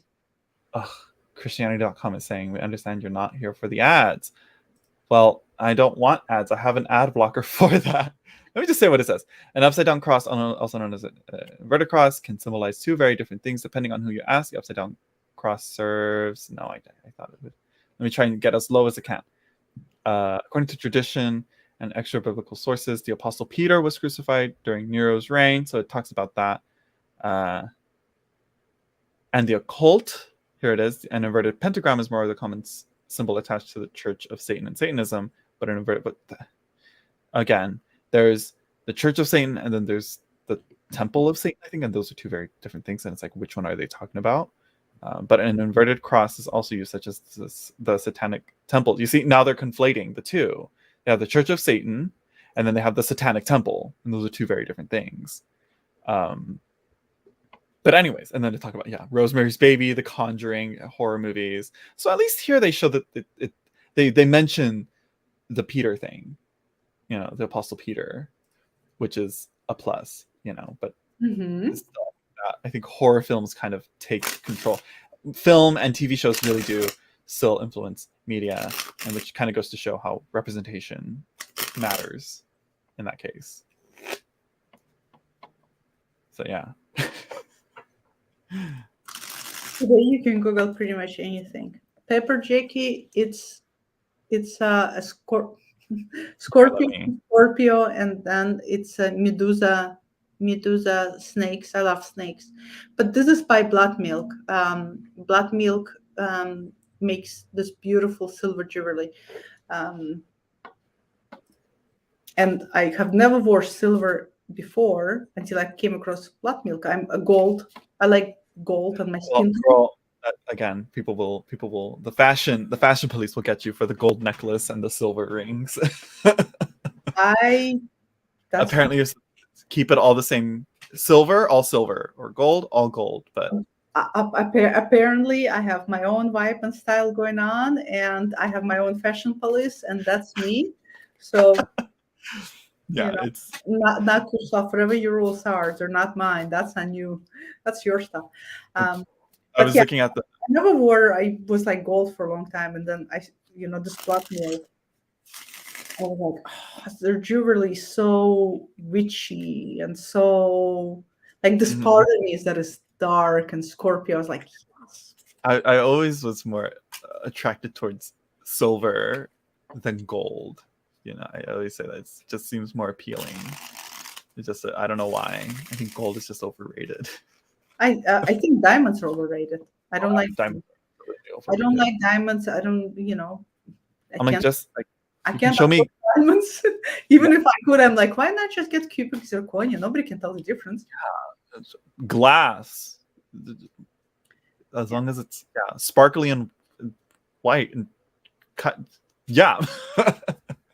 What was right about your ring? I was like, do you think people use that big black ring for scrying? Have you ever done scrying? I have not done scrying. I do have a mirror that I painted black as a scrying mirror, but I haven't done scrying. Things like scrying don't really work very well for me because I'm so cerebral and so in my head space. So like active imagination and things like that is very hard for me to do because I'm so in my head. Yeah, I'm the same. I can't scry. Maybe I can like see patterns and images and like clouds and maybe in like coffee grounds and tea leaves and shit like that, but like scrying, I don't get it. How do y'all do it? How do you guys see it? How do you guys? Yeah, I think you have to have very imaginative. I mean, people are different in terms of their function. There's thinking and feeling function, and I'm very much on a far spectrum of thinking. Again, thinking function doesn't necessarily mean that you're smart or super intelligent. It just means that you perceive the world more through your brain capacity versus through your heart capacity. It's very much through Hode rather than Netsuck. Exactly. So for me, just, you know, I mean, I love all this stuff and I love all this occult and esoteric stuff and witchcraft stuff, but you know, I'm serious. Like if a ghost came and visited me, I'd be the first one to shit my pants.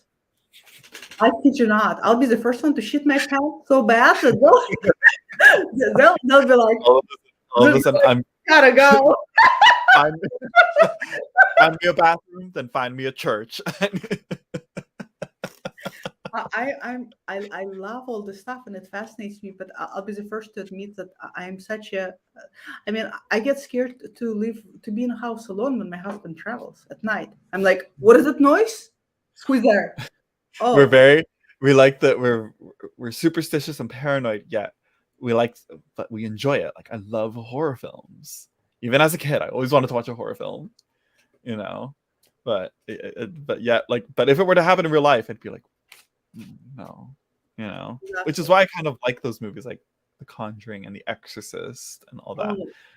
Dude, I majored in criminology. I wanted to be forensic psychologist. I love serial killers. I know everything. I've read every single book on psychopathy, on serial killers. If I sat across serial killer, I would shit my pants too. Like it's either things that fascinate us, but yes, deep down we know if that ever really happened. No, just I mean, it's not. I'm not that brave. Pepper jacket, it's blood milk, like blood milk. Dude, let's see if I can find the Etsy store. Is it an Etsy store or? It's not. They have a website. Oh, let me see. It's blood milk. Blood milk. It's very very beautiful. Their jewelry is very splurge. Is it blood milk jewels? Yeah, they're very splurge financially. I got to the point in my life where I'm like, oh, I'm all looking at the I'm looking at the stuff. I like this. What is this? The Morai ring, the garnet, the red triangle, that dark red. yeah, there's not a lot. I mean, there's things that I am willing to spend money on. Yeah, and for me, it has to be things that truly mean something to me. And every time I use them or wear them, they like, you know, buying designer dress or designer something is. But buying like a ring that every time I wear, I feel like is extension and an essence of who I am. Like yes, but I also know that for a lot of people, designer stuff is the extension of who they are too. So, each his own. Yeah, this is all. I'm like, oh, the They have beautiful Instagram. And oh, I like this. I like this Medusa ring. It's just the snake. It's a line. Oh, right, and I see your ring there. I'm looking at it. yeah, But I like the plain simple ring there. they have $600. Oh no. what? I look at the prices. Oh yeah. I mean, But it's actual silver, huh? yeah. Well, it's a statement pieces. Like anybody who, it's one of those things that you like splurge on, and you know, Yeah. I don't know. Like I said, to each its own. The thing with them though is that when you order something, it takes like 4 to 5 weeks because everything Oh, is like, yeah. So the wait time is, for me, who's like instant gratification is painful, but um, they do have this that says ready to ship. they do have some things that are ready to ship, but not much at all. Yeah, it's like This is when my birthday comes or when it's like special, occasion. I'm like for my birthday, I just sent a link to one of their pieces to my husband. I'm like, this is what I want.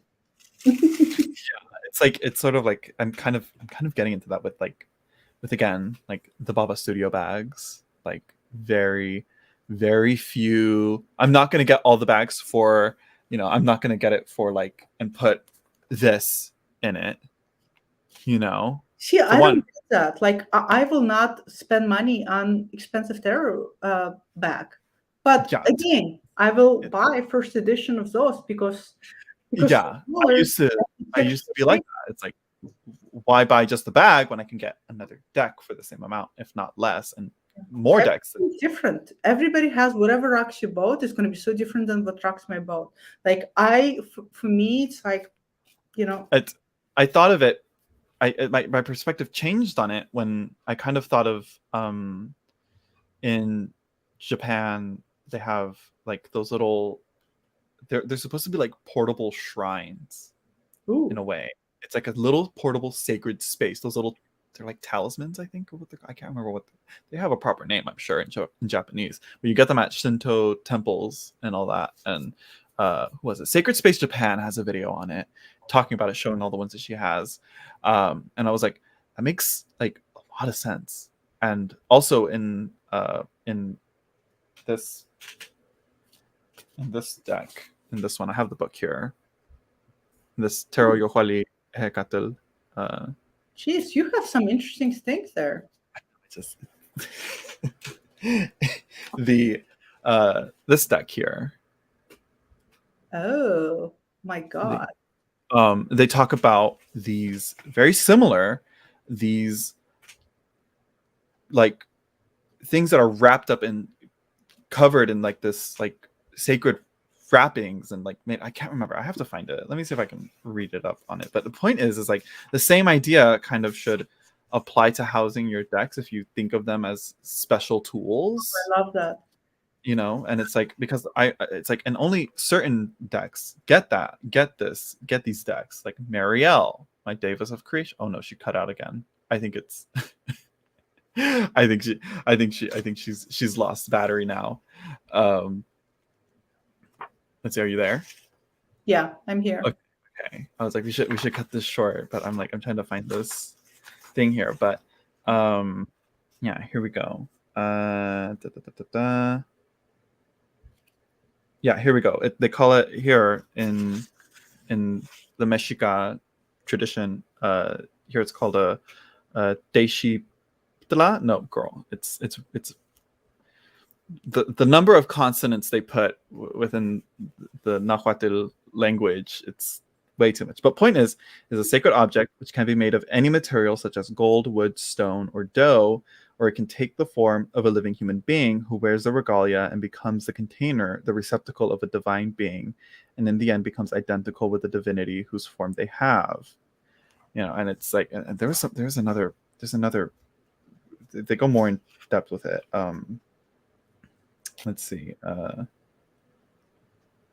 I don't know. Yeah, but there's more to that, and it's like, it's this covering and it's this container in a way.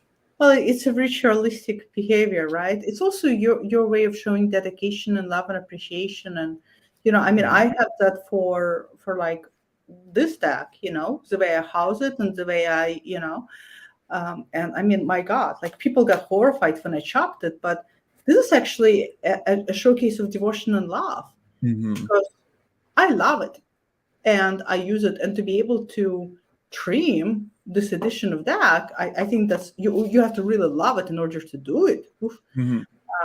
But yeah, I totally get it. I think it's important. Yeah, That's how we express an extension of our relationship to that object. Yeah, like this one's the Mott Tarot, and it used to just be in a white tuck box, plain white tuck box, no design on it, no nothing. It's so sexy and it's red silk. Yeah, and I don't think it's silk. I don't know what it is, but look how that's it is. I mean, this is like the devil card is sure as hell giving birth to it right now. Yeah. I mean, and then boop, because I mostly match it because of the backs. Where did you get? Is that Mott Tarot in print? Yeah, you can get it on Printer Studio. It's her. Yeah, she moved her stuff from. Yeah. Yeah, I don't know, because she uses the reason why I got rid of her Egyptian deck, which is gorgeous, like the most beautiful deck ever, is because it's a different astrology. So for me, these decks have got to the point where I just don't have time to learn all the systems. Yeah, I think it's the correspondence is like very different. This one is very much in line a little. It's still lunar, but it's still in line more with what we know of. Like she doesn't include Ophiuchus in this one. Here's her art is. I remember when I had Egyptian tarot deck, it was one of the most beautiful arts. I mean, just for the art itself, it's so beautiful. There's some decks where it just the best. It's honestly the best Egyptian tarot. Yeah, it's absolutely gorgeous, and the representation of Egyptian culture is so stunning in the deck. Beautiful. I think anybody who loves Egyptian cultures and mythology, the stories behind it, that's a gorgeous deck to have. I love her Queen of Cups. She has another one in there, Queen. I love her. She's that. I think that's the one. Or is that the one that has a monkey next to her? No, that's. Let me see if I can find it. Just beautiful. The women are so beautiful in it. The men are so beautiful. I mean, it sinks. Yeah, it's such a beautiful deck. I love this Princess of Coins. I mean, just so it has such serenity to it. Yeah, it's a gorgeous deck.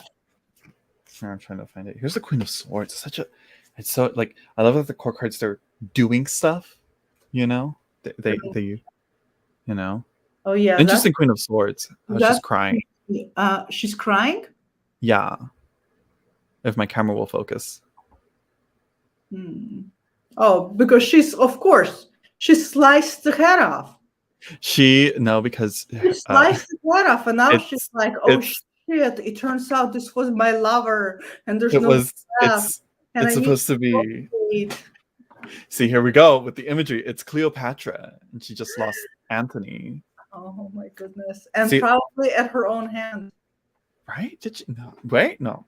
I actually don't know. I don't know the history well enough to know. No, I don't think so. Here's the King of Cups. Love this King of Cups. Oh, that's beautiful. With that line behind him. Oh. Yeah. Let me see. I'm trying to find that. I'm trying to find that one with the monkey, like you said. I get the stack, and I know that I just will not use it. It'll just sit there and collect dust, and it just will not be. I mean, Zach. I'm down to like less than 10 tarot decks. I'll make this your 11th. And the rest are oracle cards. And that's both tarot and oracle? No, both tarot and oracle is about 50. Oh, girl. You have way more. If I were to get rid of all the oracles except the ones that I like and enjoy, it'd be way less. Like, there'd probably be only like 5 oracles. Because I just use this. I've been using this exclusively for 2 years now. And so I'm like, why? I'm like, Nat, I keep telling myself, why do I keep buying tarot decks if I keep going back to this? So for me, it's like an easy decision. I mean, this one talks to me. I don't know which one I don't know which one. I don't know what image there's one where there's a female and there's like a monkey next to her, or I love monkeys. That's how I remember. I know there's a monkey with scales here. I just passed it. I'm a monkey in Chinese zodiac. I'm a monkey. Oh, I like to monkey. very, very mercurial. No, Is I it? can't find it. Yeah, because there's the baboon that's the symbol of Thoth as well. He's equated to Mercury. 9 of Cups. Yeah, with the 9 of Cups too. Yeah, yeah, I can't find it. Unless I'm not looking right. I think I'm going to restore my money for more black milk jewelry. Actually, no, I think I purchased all of their, because they don't have that many jumbo pieces, and I like really big pieces. Because I'm a girl, small things get lost on me. Yeah, I think I prefer the more smaller things. No, I'm like a big terrain of land, and so things need to be built in large capacities on me, otherwise you won't see it. Yeah, maybe you might have seen. Maybe are you confusing it with the Real Sky Astrology deck that she made? She made 3, right? She made Ancestral Pass, Mat Tarot, and then the Egyptian Tarot. Yeah, you might, because you don't have this one. I don't think you got this one. Ancestral Pass? No, the Real Sky Astrology. No. Did she make that? Yeah. It's more digital collage of her past work. Like you can see, this is like the Page of Swords or the Prince of Swords, and then this is the King or the Emperor. Huh? Yeah. But then some of it's... I haven't... Wow, you have all of her decks. You're a fan.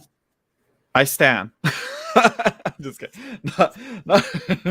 Yeah, I'm a fan. It's yeah, like here, I like this card, like the waterfall there. She does, she definitely has a visual for appealing art. She's definitely an artist. Yeah, here's this one. Strength. Yeah. It has the monkey there. Yeah. See, I like her later decks. Yeah. No. No.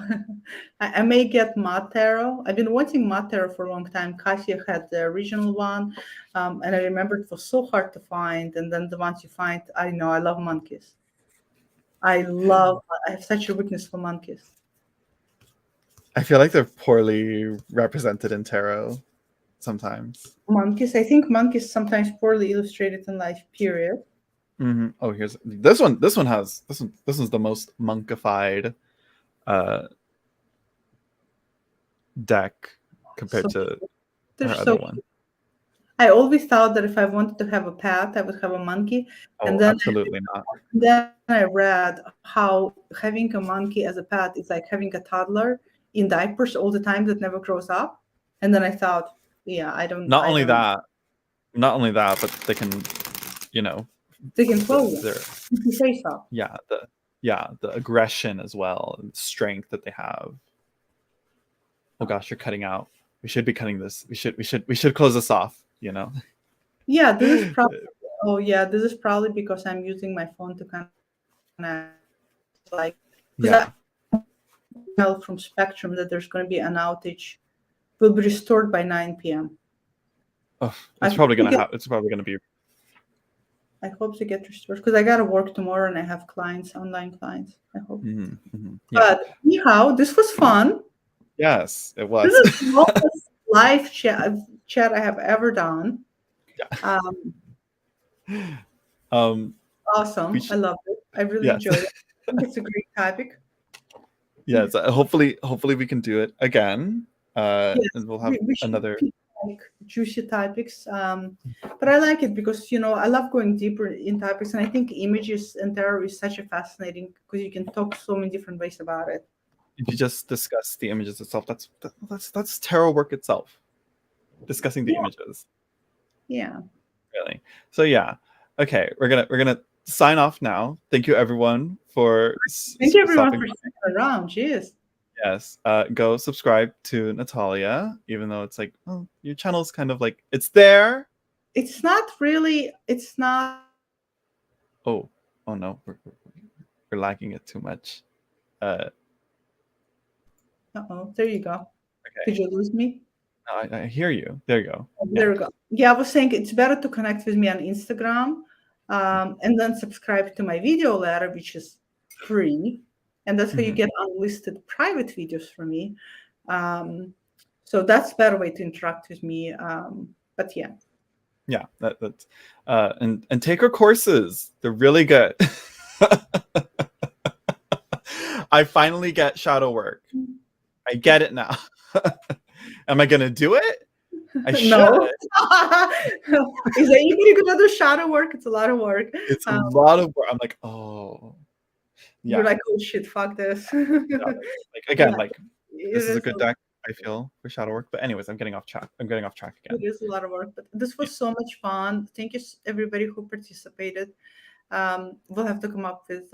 We'll do some other chats because I enjoyed it. This was fun. Next time, I'm gonna have like a bottle of wine. Yes. You know what? I should too, but I hate wine. I'll find what else. I'll find something to drink. Gin and tonic. Yes, maybe. I don't know. No, I've never had gin. Well, I'll figure it out. We'll talk about it. All right. Okay, I'm signing off. Bye. Okay. Bye, everyone. Yeah, let's remove you so you can save your battery. Okay, and I'll sign off. Okay, there you go. So yeah, thank you everyone for stopping by. Again, go subscribe to her, follow her, sign up for her newsletter. I will try to put links in the comment section down below or in the description. I'll get to it. We'll see. And yeah, I hope you all enjoyed. And I'll see you all in the next live stream, live chat, whatever that is. So yeah. Okay. Bye, everyone.